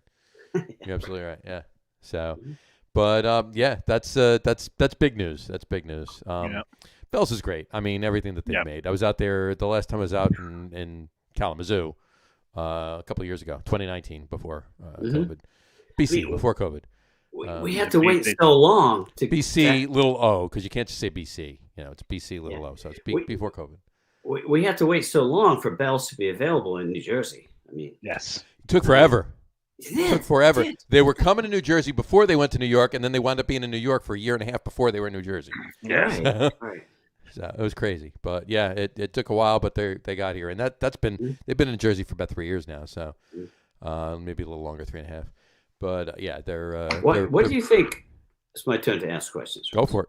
No. What do you think is the most crazy thing that's happening craft beer lately? The most crazy thing. Got a list? Got an hour? Yeah, I was gonna say, there's crazy I know. I saw there. I came across the hell was it? A pastry goes. Oh, yeah. Of course, I had to buy it to try it. Sure. This was in Texas. This was in Texas. Texas, of all Texas. places. Oh God, I'm going to throw up. Pastry goes. A pastry goes. Pastry goes. I can't say that I hated it. I wish I could say I hated it. You know what? Unless they're done horribly, or unless they're just ridiculously like teeth, hurting too sweet, They're all really drinkable, but Actually, they're not. They're one. They got to be one and done for me, or a 4-ounce pour and done for me. I can't. But do to more me, than It's just we are driving the lactose industry. yeah. I mean, I don't. I think it sounds okay. I just hate the word that they use pastry in it. Yeah, know? no. Yeah, Well, there's that, yeah. pastry is Always it's somebody like else. the candy, the fruit, and the lactose. So and throw some marshmallow vanilla in there, and you're good to go. That's And the also, pastry I part also of it. came back from that Texas trip with a pickle beer. Well, that's a different story. I would be able to go over that. I love pickles. Mm-hmm. Pickle beer. Yeah. That pickle beer was pretty good. And Shiner is making a pickle seltzer right now. Too. So, speaking of Texas, just had to throw that in there. But we talked about that on the show. There's a I gotta brewery in try. Texas I gotta do- try. I gotta There's try. a brewery in Texas doing yogurt They are. beers. They do yogurt beers. And I'm making kombucha too. By the way, try. kombuchas, So- yeah. There you go. Very So nice. they're getting crazy down in Texas. You know what? The styles. You know what it is. It's getting It's crazy. the heat. It's the heat. It's Or because the so- grasshoppers so- are this big. It's always the heat. Grasshoppers this big, and then of course Tony Drury came on and told us about the tarantula hawks, but we weren't even Oh going to. my God, we're that. never going to get those. Please. Again. Go there. The nightmares there. finally stopped. I know. But in any event, it's all about creativity, right? They're they're expressing themselves in what they're making. It's art, basically. Let me Yeah. see where I can push these boundaries, push the envelopes, and make something that. Even if not everybody likes it, there will be a bunch of people that will, and I got to put this out there and make it happen. let's I'm go actually, back it's crazy, but it's kind of cool, and Well, let's go back to Tony's I agree. poem, this to Saccharomyces. Yeah. Right? Because beer got bland. Yeah. At what point does it get too crazy, Tony? I think it's Well, already here. But you brought it right back to where John Yeah. was. So Yeah. What point does it get too crazy? Because we can sit here and complain about it being bland. Because let's face it, beer got not only boring, it got awful.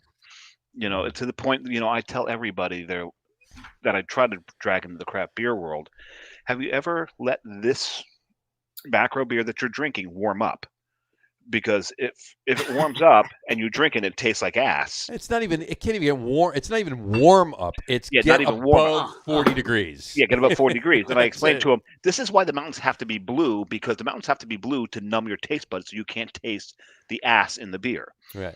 most people won't go back after they have a full flavor beer. Absolutely. Right. Absolutely. Well, but no, but they have to have some the of those they have to have the don't. right full But flavored then for when they're their drinking- bridge. But that's the problem. You got to they're ease them drinking- into it. When they're You gotta- drinking just a drink at the end of the party, that doesn't really matter. Right. Yeah. Right. it But a doesn't. lot of them, are so set in their ways that this is beer. Right.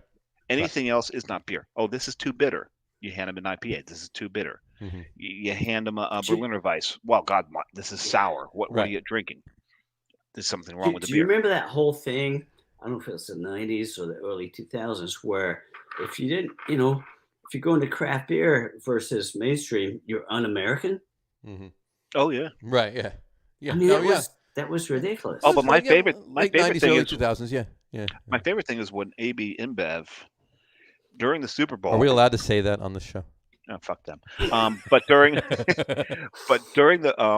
the Super Bowl, they shit all over one of the craft breweries they had bought. Mhm, mhm. Yeah. Remember They that? they That was shit all awesome. over Elysian, and they owned Elysian. They owned Elysian, and they made fun. And it was funny because what was it? A pumpkin espresso. A pumpkin Yeah, pumpkin yeah, latte something- stout. Yeah, And that's Elysian, and and they they made- owned and it. that was They were making fun of themselves. which means that which means their acquisitions department was not talking to their marketing division. Not at Right, all. right. Right. I haven't really heard a lot about their acquisition people lately. Obviously, I see haven't Elysian thought of- around. They've slowed down a lot. They Yeah, they bought a have. bunch and then they kind of stopped. And it all started they with got but- they got the portfolio up to a certain point and then they kind of leveled out. No, Wasn't it Blue Point they started with? They started with Blue. No, Goose Well, Island. They started Goose with Goose Island, and then Was see, Blue Point? I thought Blue Point was I'm a before good Goose friend, Island. of the Blue Point guy, and he's still there, Mark Burford. Yeah, see, it's and it's it's not worked out well for him. They built him a $2 million huge building. brewery. It's yeah. beautiful. It's beautiful. The new I haven't building. been there yet. Yeah, no, I've been there. I've been there a couple times. It's gorgeous. And we used to go to the Cascal. We go to the Cascal Fest every year.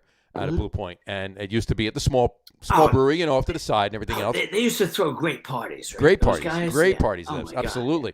But the last one we went to was 2019, and it was finally in the new building. Mhm. They haven't done one since, obviously, with COVID. But Right.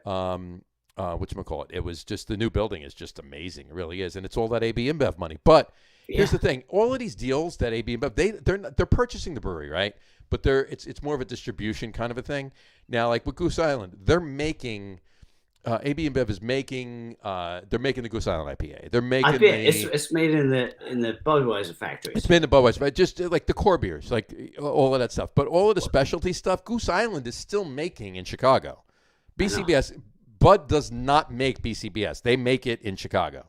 You know, all of the specialty stuff that Blue Point does, they're still making themselves out there.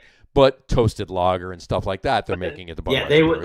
Yeah, that's why they bought Blue Point, because they wanted toasted lager. They wanted toasted lager. Yeah, great beer. Yeah. I mean, Goose Island IPA is a global brand. I see. Sure, it's everywhere. It's everywhere. Yeah, and they destroyed that, and they destroyed 312 Urban Ale. 312 Urban Wheat. Yeah, Urban Wheat, and there was both. There was the Urban Wheat and the Urban Ale. Yeah, but 312, they destroyed it. That was that beer I used to gateway so many people, and I can't use it anymore because it's not what it was. No, it's not. No, not even close. I haven't been on an airplane internationally lately, but they did have Goose Island last time they flew internationally, and I was like, all right, I'll get it. It's not what it was. It's not what it was. No, of course not. No. So. Goose Island IPA used to be one of the standards, and it's just dropped off. It is. It's not. Look, here's the thing. Like, I mean, this is in no way, shape, or form, putting anybody down or up or lifting anybody else. But, Goose Island IPA was a solid IPA. It was the standard IPA. It was the standard IPA out of the Midwest. Right. Yeah. Was it the best IPA in the world? No. But was it a solid IPA? Yeah. It had that malty body. Yeah. Right. I did. It's like an English IPA. Okay it was a great English style IPA. Yeah. Exactly. Yeah. But now it's just AB InBev. Right. There you go. So. Right. All right. Anyway, John, you asked for the top 3. Yeah. That's what we're gonna get to right now. I didn't want to rush you. I was right here. You beat me to the segue, Tony. It was the intake of breath that John had was segueing right into that. And you cut him. I told John I don't know if I can do an hour. We're an hour and a half. Half into it right now. So. We're trust me. We're going to hit 2, Tony. We can talk. Yeah. This is what happens when you get 3 OGs together talking this is beer. Fun. Yeah, it just keeps going. It just keeps going. The first time we talked to Tony. Right. The other Tony, Tony the Drury. other Tony Drury. Yeah. He's an OG down there and down south. Yeah. And we just really just you just want to keep talking. You do. I know. And keep going, but I've got another poem, but that's a finish because it's kind of not really beer related. It's more COVID. So. But anyway. So this is like we've been drinking holiday beers. Tony's drinking a couple of holiday beers. I'm not. Beer Summer has not. Okay, but because did, you know obviously. why? Because 2 days from now is Thanksgiving. I'm not drinking holiday beer until after Thanksgiving. Because I do. I have a couple. I was pregame Thanksgiving. Do you have your damn tree up already? I do not have my damn tree up already. Then why are you drinking holiday beers? We actually have a damn tree up already. You have the damn tree. It's not decorated already. But I will tell you this though. Okay. The Christmas Village, Jess sets up the Christmas Village this weekend.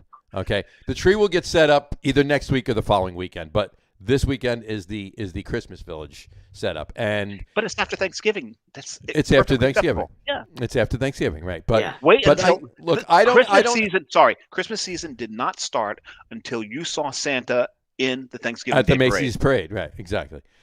Here's the thing. I always have a couple of beers just leading up to Thursday, and then I start my holiday beer tradition on Thanksgiving. That's what I do. I had these tonight because this is the holiday beer show, right? And we're gonna culminate the holiday beer show with our top 3. Consummate. Culminate. I said culminate. Consummate. Consummate. We're not going to consummate anything. I hope anyway. Just checking what you said there. Well, separately later maybe, but not on the show. So I may have had too much for that. I'm too old. Anyway, but anyway, our I sense an open to a show soon in that segment. Yeah, that would be favorite. Anyway, all right. Our top 3 list tonight. And Tony, we do a top 3 list, and we tell everybody that's on the show this every week. Why do we do a top 3? We started way back before, over a year and change ago, before we started having guests. Way back. Way back, yeah.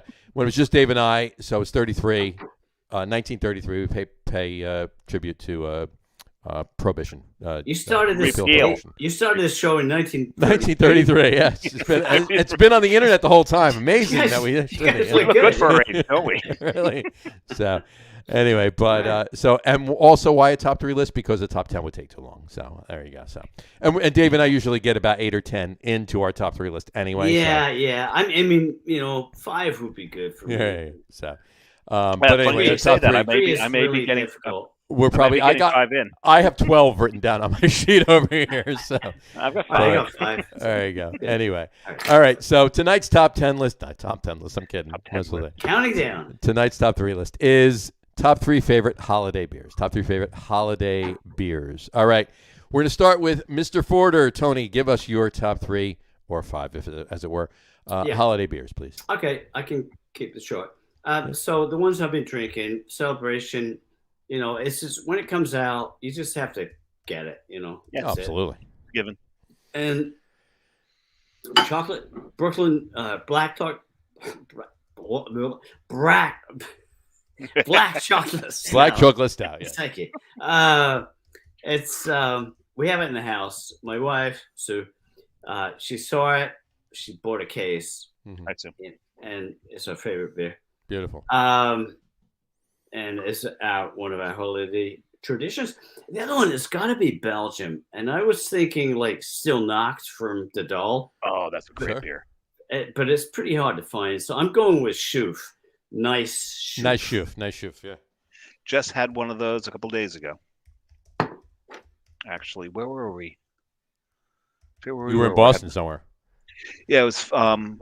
Did they have it at Bukowski's? They had it at Bukowski. They had it at Bukowski's. And it's funny because Carrie ordered the nice Schoof and I ordered the Nice. So it's since it's Belgian, it's pronounced nice or Nice. So it's like Nice. It's Nice, right? So it's Nice Schoof. Yeah. So I said to the bartender, "We'll have a Nice and a Nice, just not the same Nice." Yeah. I don't know. I like saying nice. But... It's nice. No, I say nice. Nice. Too, yeah. Nice is nice. Nice is nice. It's supposed to be like an ice beer.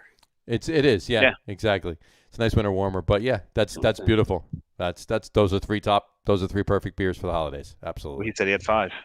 Well, yeah. What were your other 2 honorable mentions? We'll throw them in there too. So there you go. Oh, Mad Elf. Of course. Mm-hmm. I guess that counts for 2 because the ABV. Yeah, there you go. It's 2, right? Well, all of them are high, right? All holiday beers are up there. There's pretty much. There's not too many 5 or 6% holiday beers. So there's a couple, but there's not too many. No, I may mention one. I think Harpoon did one that's low. They're winter warmer. They're winter warmers down. I had it on tap a couple of days ago. I did too. It's not what it's not what it used to be. It's different. I had it at Harpoon a couple weeks ago when I was up there too. It's a little different. Different. I was expecting it to be better at the brewery than it has been lately in bottles. Right. And they still do Young's winter warmer from England. I don't know. Yeah, no, Young's comes over too, and Samuel Smith's winter welcome is. You just hit my list. That's good. I like that. You just hit my list. All right. Well, on that note, why don't we give let's do your list then. All right, Sam. Because my list, it was one of my honorable mentions because last time we did this. Yeah. So part of this exercise, Tony, is it was brought up that anytime we do a top 3, ask us months later, it may change. So this is the first top 3 that we have repeated on the show. And John is actually holiday beers last year, So John's keeping track to see if our top 3s change. Last year, we did not mention Samuel Smith's Winter Welcome. No. And it is one of the classics. It's one of the originals. It's a beautiful beer. It is probably one of the lightest of the Winter Welcomes you're ever going to come across. Sure. Mm-hmm. It's one of the easiest to drink, for sure. Mm-hmm. You can sit and you can pound a whole bunch of those down compared to even the Harpoon. So nice. Labels are great, right? The label's beautiful on that, right? Beautiful, yeah. So that's so I had to bring that up because it's an honorable mention. And I had to bring up a local. because, and I didn't realize that this is really technically a winter warmer, is Carton's Decoy. Okay. Oh, Carton Decoy is It's a winter warmer. Winter warmer, absolutely. And it's an amazing beer. It's a 5-spice, but it's not your traditional 5-spice beer, and it's just, I love it. And I once wrote a recipe to make pate, Okay. goose liver Pate. pate It's a with pate. Wait. Pate or pad thai? pate, not pad Pate. thai. Pad thai. Okay. Okay, just making sure. Goose liver, pate de foie gras. There you We'll see. Probably with chicken livers though, because I go. don't Gotcha. want Peter writing me letters. Write me letters about the chicken livers anyway. But Yeah, anyway, but those are a couple of my honorable mentions. But I'm gonna go, and John, you'll have to correct me to see, because I think it's exactly the same way it was last year. Number 3 is Anchor's Merry Christmas and Happy New Year beer. Mhm. Someone just fart? No. No. Maybe you. Wasn't me. But that beer It was that Mad Elf. That was the Mad Elf did it. Maybe somebody else said his story. There you go. But, We didn't hear it, so thanks for letting us know. Yeah. I'll have to listen to the playback. But We got Anchor's- stories about other stuff, Oh, other God, bodily functions on the show. there are things. Yeah, I mean, Anchor's always been amazing. Solid, Different yeah, absolutely. Beer every year. you But know. it ages so well too, right? It does, yeah. I think I've done verticals on that before. I've got. What's my Several years. vertical back to? I forget my vertical's back to. But For Anchor, for Anchor, it's back a little bit. It might be to 2014. we did in 2013. We did a vertical back to 96 every year. Wow, We had that's 96 through 2013. Wow. And I got to be honest with you, the best one of all of them, and in 2013, the best one of all of them was 98. Wow, The worst one of all of them was 99. really? Yep. Yeah, some of them actually don't last as well as the others, but it's always a safe bet. Yep. Yeah, I'm going to So- say it's about 2000 where I visited my friend Simon in San Francisco. He's a Brit like me. Sure. We went to high school together, whatever. And he's like, "Oh, yeah, you got this beer newspaper. Oh, wait, somebody gave me this case of Anchor, and it was all the years." I was like, Oh, really? That's Jesus. awesome. That's kidding awesome. me? That's awesome. And we went through all, and I don't remember exact. I wrote an article about it. I could look it up. Yeah, you can't. I have- After the 5th one, you probably don't I remember have much. in my cellar right now. I have a mag. It's I have not, it's not that strong. I have a Most of Magnum. mine. But if have a- you're sharing, yeah. I have a Magnum of it's 5-year-old. It's 2016. I have a Magnum of Anchor. And I'm going to be over when Christmas. he opens that thing. There So, you go. so I now we're ain't drinking a getting, Magnum by myself, so somebody has to drink it. so now to my number 2, and John just drained my number 2, There you go. which is St. Bernardus. Yeah. That is, it's classic. It's a beautiful beer, I spot got on that. every time. It's the same beer every year, Oh, yeah. unlike Anchor, which changes their recipe a little bit. Well, that's every year. it's specifically done that way. St. Yeah, Bernardus no, is they're spot supposed to- on. they're There's supposed to, consistency right. there. Yeah, it's supposed to be there. Yeah. So, but my It's number, basically the ABT 12 with added stuff, right? Right. yeah, pretty much, yep. Yeah. Absolutely. And then my number 1 never changes because I'm a stout whore through and through, and that would be Prairie's Christmas Bomb.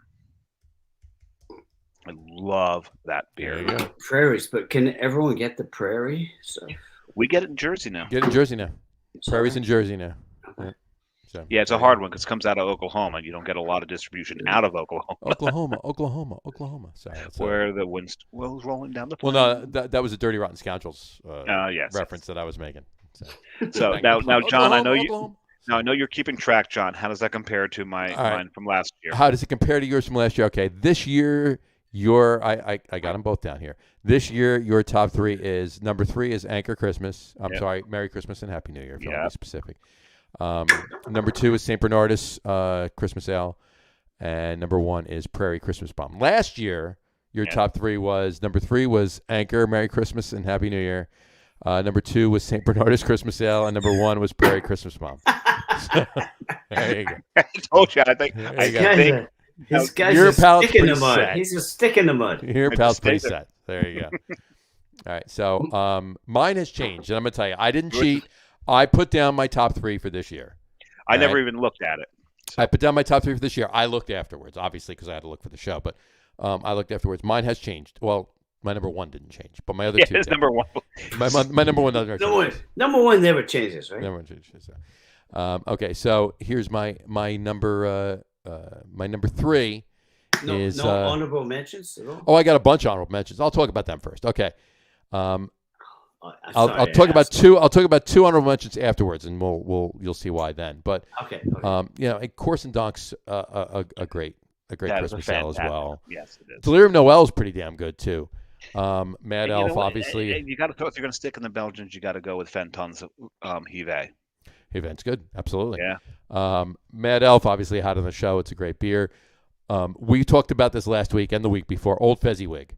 Yeah. Sam Adams. Oh yeah, I love that beer. Such a good beer. It's Such a good beer. Yeah. They made it again this year. They only do it every so often. They made it again this year. And they lied to John. It's available. I'm going to tell you, they lied to me. It's available in the 12 packs. 12 pack. But there's 6 beers in the 12 pack, so you're getting 2 bottles of Old Fezziwig. That's it. And that's it. I was at the Boston tap room by Faneuil Hall, by Quincy Market there a couple weeks ago, and they told me within a week they'll actually have it on tap, and they'll have crowler fills, and they'll have 4-pack 16-ounce cans of Old Fezziwig there for sale. So I told Dave. A week Thank later, you for mentioning that beer. I That's really great. like that beer. I told Dave. Dave was up there this past weekend. They did not have it. So either they got delayed or what, I don't know. But they did. Oh shit! They flat out told me straight out. They weren't like, oh, we might have it. They told me it'll be there. It'll be there in like it's a week. either that or I lied to John because I didn't want to mule it down. Well, if that's the case, then I'm gonna kill you. I'm joking. I'm gonna have to kill you. I actually looked at the bartender and went, "You lied to my friend." What did he say? He's like, "Well, I wasn't the one who lied to him. It doesn't matter. You represent the brewery. I have to kill you now." It's a mistake. Well, I mean, the moral of the story is going to have to be I'm going to have to buy 4 12-packs, right? Just so I can have 8 Old Fezziwigs, and I'll just have to drink the rest of the stuff throughout the winter. That's all. So Yeah, that's works. it's all good. So anyway, so Old Fezziwig's good, and then throughout there, you say Anchor, Merry Christmas and Happy New Year. It's such a good beer. 2 Xmas is a decent beer too. It's made after a Scandinavian Glog. It's modeled after. It's a really tasty beer, and of course Prairie Christmas is tasty too. But all right, mine. Here we go. My number 3, Avery Old Jubilation. That's a great beer. That's a great beer. Yeah, it's good. so tasty. It's a dark, nice winter warmer. It's really, really. It's such a good drink. It's really good. My number 2. And unlike some of their other beers, even though it's higher ABV, it's not. It's not way up there. It's like 8%. Yeah. It's like 8%. Right. It's good. It's a little higher, but just drink like it's really Yeah. nice. It's really For, good beer. for Avery, that's restraint. That's restraint big time for Avery. Yeah. They really pulled it back. Yeah. Tony, we did at the beginning of COVID. We did this. We did a few of them, but the first one we did was we had like 8 or 10 of us on like Facebook video, and we did like a virtual bottle share, right? And we started at 7. I think we finished at 2 in the morning. By like midnight, it was like, just get a bottle out of the fridge, whatever it is. I got handed, and I didn't even realize it was like a 17.5% Avery Stout at that point. I'm halfway through drinking it. I'm like, what did you grab? Was that the Beast? It was. I forget what it was. I know it was Rumpkin. Was it Rumpkin? Rumpkin. It might have been Rumpkin. Yeah. It might have been It was Rumpkin. Yeah, it might have been Rumpkin. Rumpkin. Yeah. So anyway, Avery Old Jubilation's number 3. Number 2, St. Bernardus Christmas Ale. I just drank it. It's only number 2, huh? Okay. Only number 2. My number 2. Because my number 1, you drank 2 or 3 of them tonight on the show. Sierra Nevada Christmas Ale. Yeah. Christmas Ale. Celebrate. Celebration. Wow. Celebration Ale. Well, I'm reading. I'm looking while I'm talking to you. I'm looking at the words Christmas Ale. That's why I said Sierra Nevada Celebration. You had 2 very high. This is true too. I was Thank you very much. I appreciate it. Sierra Nevada Christmas Ale. I didn't have that. They made one. Yeah. No, Sierra Nevada Celebration. I drink it. I literally, I have to admit it, I literally go through about 2 cases a year. Well, you of mentioned Sierra a couple of breweries there. Can I do a side story here? Of course. Let me say this and then do a side story. Okay. My other two that I wanted to mention are Nice Schoof, Yes. like Yes. you said, One and of my- Scaldis Noel. Oh Yeah. yeah, Such a good beer. Yeah. Oh yeah. I mean, it's strong. And it's very strong, right? My top 3 last year, my number 3 was Nice Schoof, my number 2 was Scaldis Noel, and my number 1 was still Sierra Nevada Celebration. Yeah. So your 2 and 3 changed. My 2 and 3 changed. So there you go. There you go. All right, All right, go your side for your story, side story. Side story on what was it? Wait a minute. Boy. Got sidetracked on his side story. Give me a minute. I'm Sierra not- Nevada Celebration. No, before that. Before that. All right, forget it. Corson Dunk. Old Fezziwig. No, Scaldis no. Noel. Scaldis Noel. Scaldis? No, No, it was. I do have a side story in that, but that's not really what he's I sticking wanted to that. say. I'm 72 ounces in, so I'm going to go run real All right. quick. You don't want So, to. I think I will think- be right back. All right. I think. All right. So It was. I do have a story about Scaldis Noel, Go for it. where my brother-in-law, he's a New York Jets season ticket holder. Okay. God help his soul. Yeah, really. I don't know if he still is, but when I moved to New Jersey, I went to, I actually had this, like, I bought it in a thrift store. It was a snowmobile suit. It was so cold, Right. but it worked. It worked. Sure. And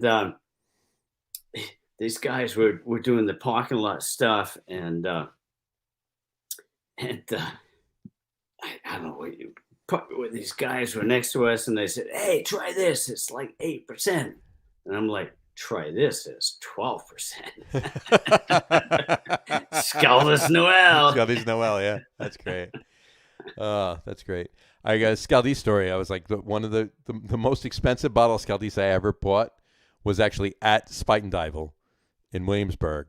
Yeah. Clearly a markup, right? But I mean, we were about 4 or 5 or 6 bottles in at that point. So, screw it. Let's get it. It was a bottle of Scaldis Prestige. I think I paid $68 for the bottle. while we were yeah. there. I had Prestige. Yeah.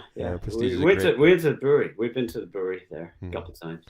So good. Prestige was good. Yeah. But no, I had said Sierra Nevada. I obviously said Christmas ale, obviously, and then made it Celebration. And you said I got a side story, so I'm trying to get back to your other. Oh yeah, Celebration. I mean, there's a couple of side stories. There's one. There was Ale Street News. I don't know exactly what I was thinking, but there was a really good story that we published in Ale Street News. This guy. It's probably the one because you were talking about saying that later on in the show. Go ahead, go ahead, say it. Yeah, this dude from Brooklyn somewhere. He has so many frequent flyer miles. You couldn't get. I think there was just that one year where Celebration was released in New York, and then this one year they didn't have enough, so it's like you couldn't get it. So this guy had so many frequent flyer miles. He flew out there. And he bought 5 cases back, same day. He flew out, bought them, and flew back. Yeah, and we did a story on it. Yeah. That's great. love of a beer. That's a love of a beer. That's true. This guy a hero. Yeah. I go through about 2 cases. I'll buy. Last year when I bought it, I actually bought 2 cases straight away. I always save one 6-pack. So I actually bought. I probably bought like an extra 6-pack or 2. So I went through 2, maybe a little over 2 cases. This year I'll do the same. It's going to be easier this year, right? Because they're cans, and it's odd too because I can't see. Like I'll drink the. I'll start, like I said before in the show, I'll start at like 9 in the morning. After the turkey's in, some things are getting going. I'm making some meat platters and everything else. And I start 9 o'clock, the parade is on, and I start drinking my Sierra Nevada Celebration right then. And it's odd to think that I'm going to actually drink it out of a can. Well, not obviously pour it in a glass, obviously, but it's going to come out of a can this year. You'll get used to it. Relax. Up on the farm, everyone drinks out of a can, so I've been used to that.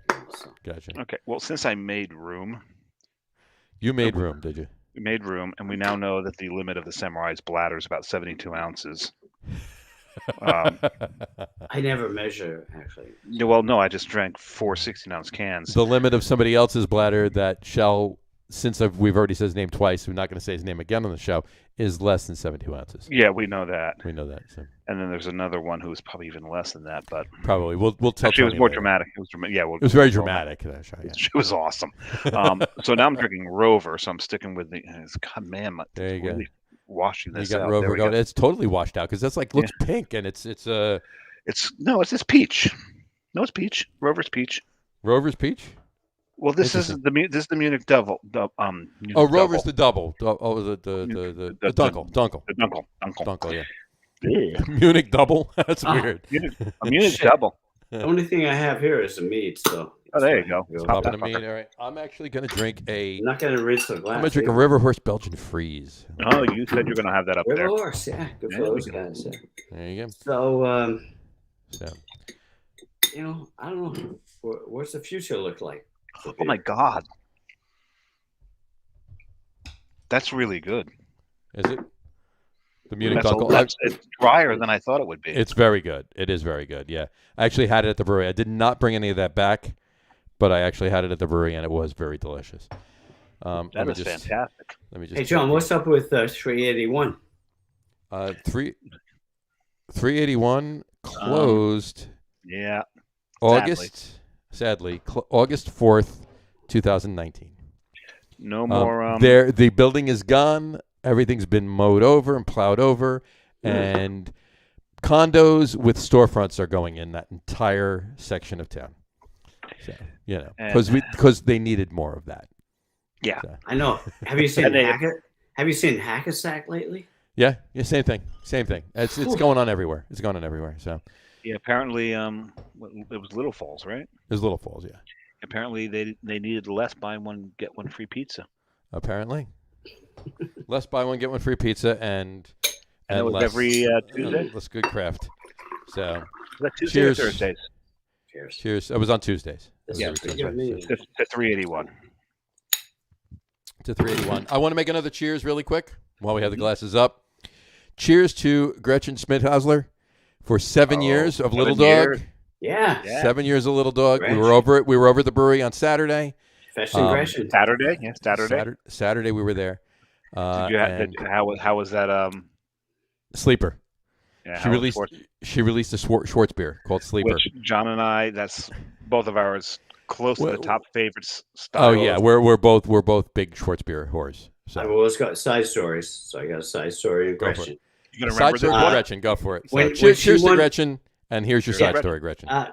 When she won the medal for her coffee stout, was it out of the GABF? I think so. Yeah.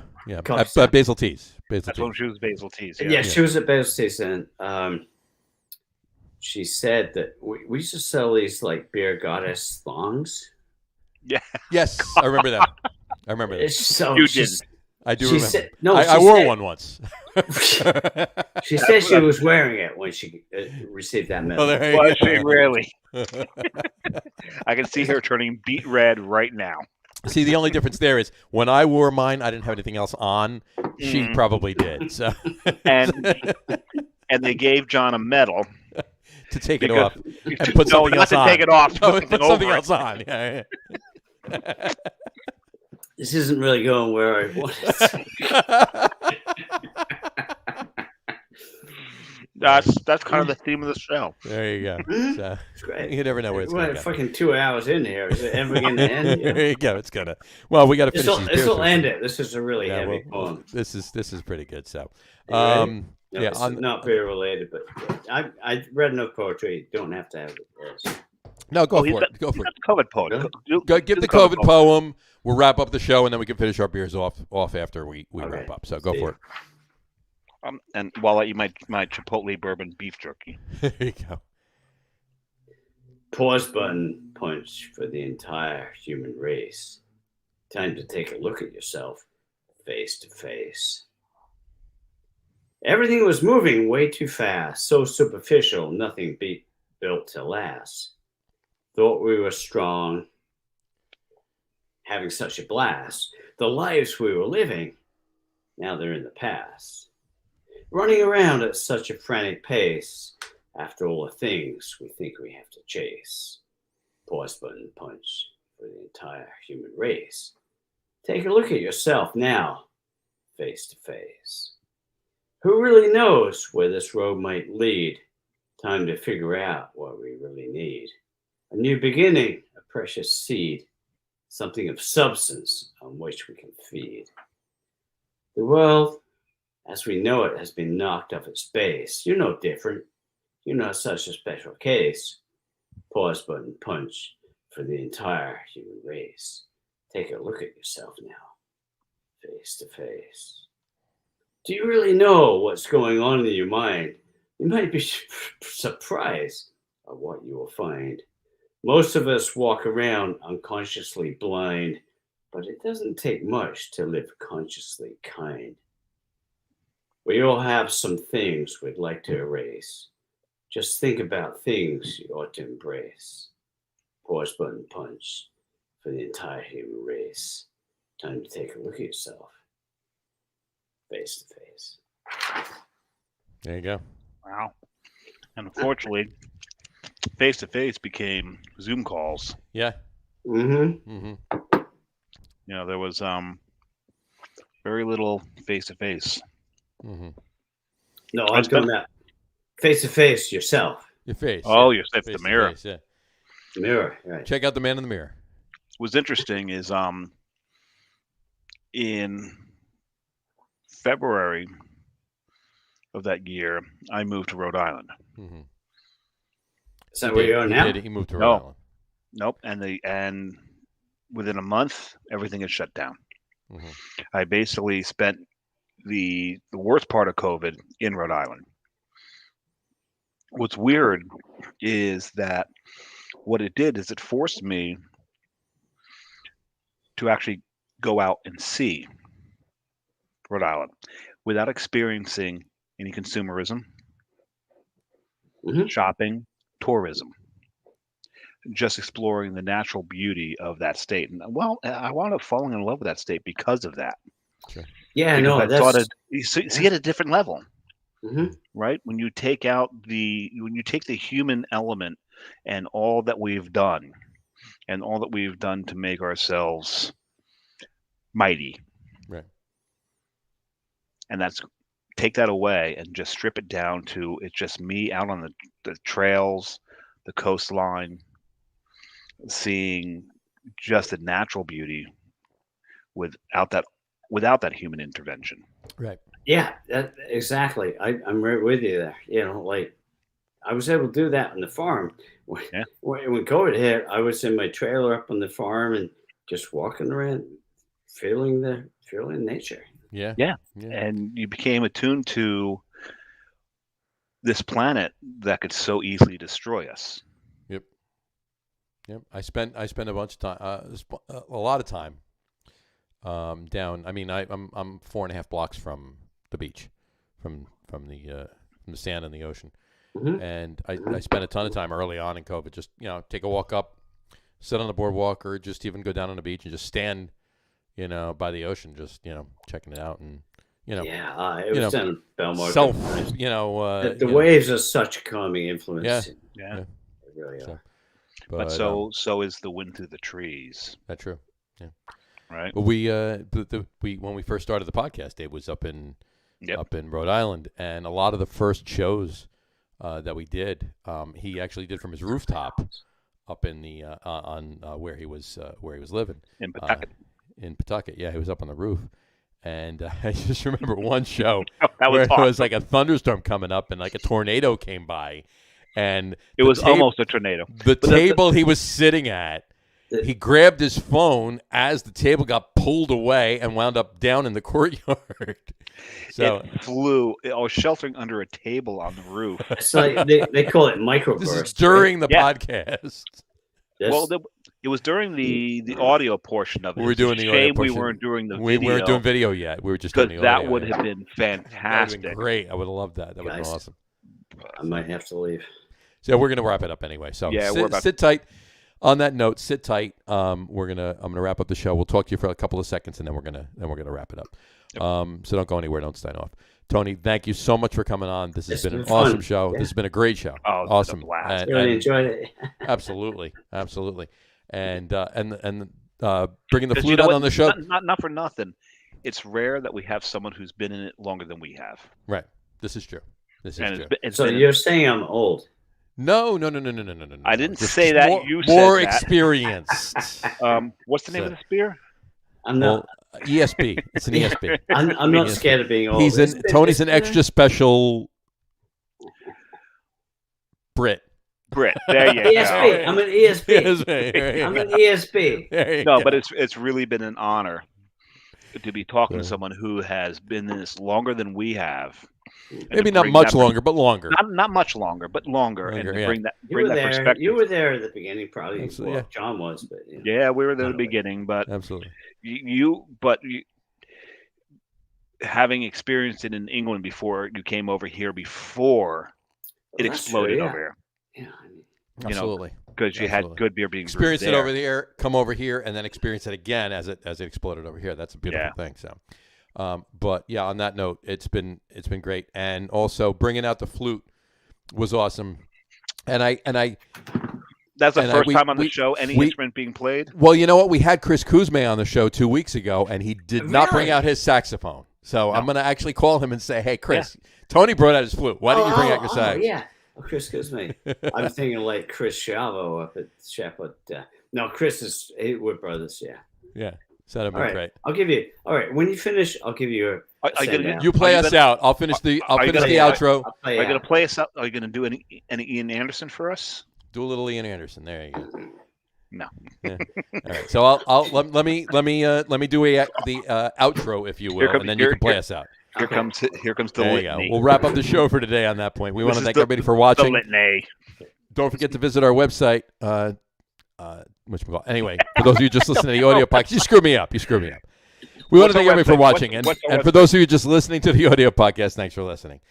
Don't forget to visit our website, www.lagerroom.com. That's LAGERROOM.com. And please remember, like us and follow us on all of our social media, Facebook, Twitter, Instagram, and our YouTube channel. Of course, all of them are at The Lager Room.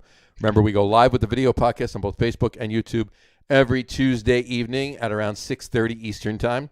Man, why do you do that? He used to say at 6:30, and then I. So you could say ish, right? And now he's thrown away my ish. Oh, sorry. Okay, at 6:30 Eastern.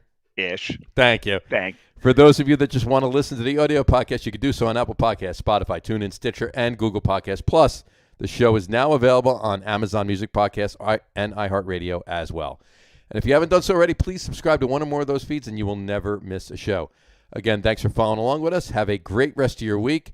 Have a wonderful and very happy and big filling Thanksgiving. Happy Thanksgiving, everybody. Put on at least 7 pounds each. And at least 7. I'm thinking 10 because that's where I'm John, going. You just impressed me that 2 10% beers. Mm-hmm. And plus I'm drinking the Belgian Freeze. Plus the Belgian Freeze, which is 8. So and there you you made go. It through the litany pretty damn well. Pretty good, right? Exactly. Thank you so much, Tony, for coming on the show. This has been awesome. Don't forget to visit Tony's website, lstreetnews.com, of course. That's parked right now, but make sure you visit www.Limetree Roadside Pub Cafe. That's Limetree Roadside Pub Cafe.com. We will put it up on the Facebook page, and we will put it up on the website as well. So check that out. Again, have a wonderful Tony. Have a great, happy Thanksgiving. Have a wonderful Tony. Have a wonderful, Tony. Have a wonderful Thanksgiving. Everybody have a great Thanksgiving. Have a wonderful weekend. Drink a lot of beer. Drink responsibly. And we will talk to you soon, folks. Cheers. Take care. Happy Thanksgiving, folks. Tony, play us out.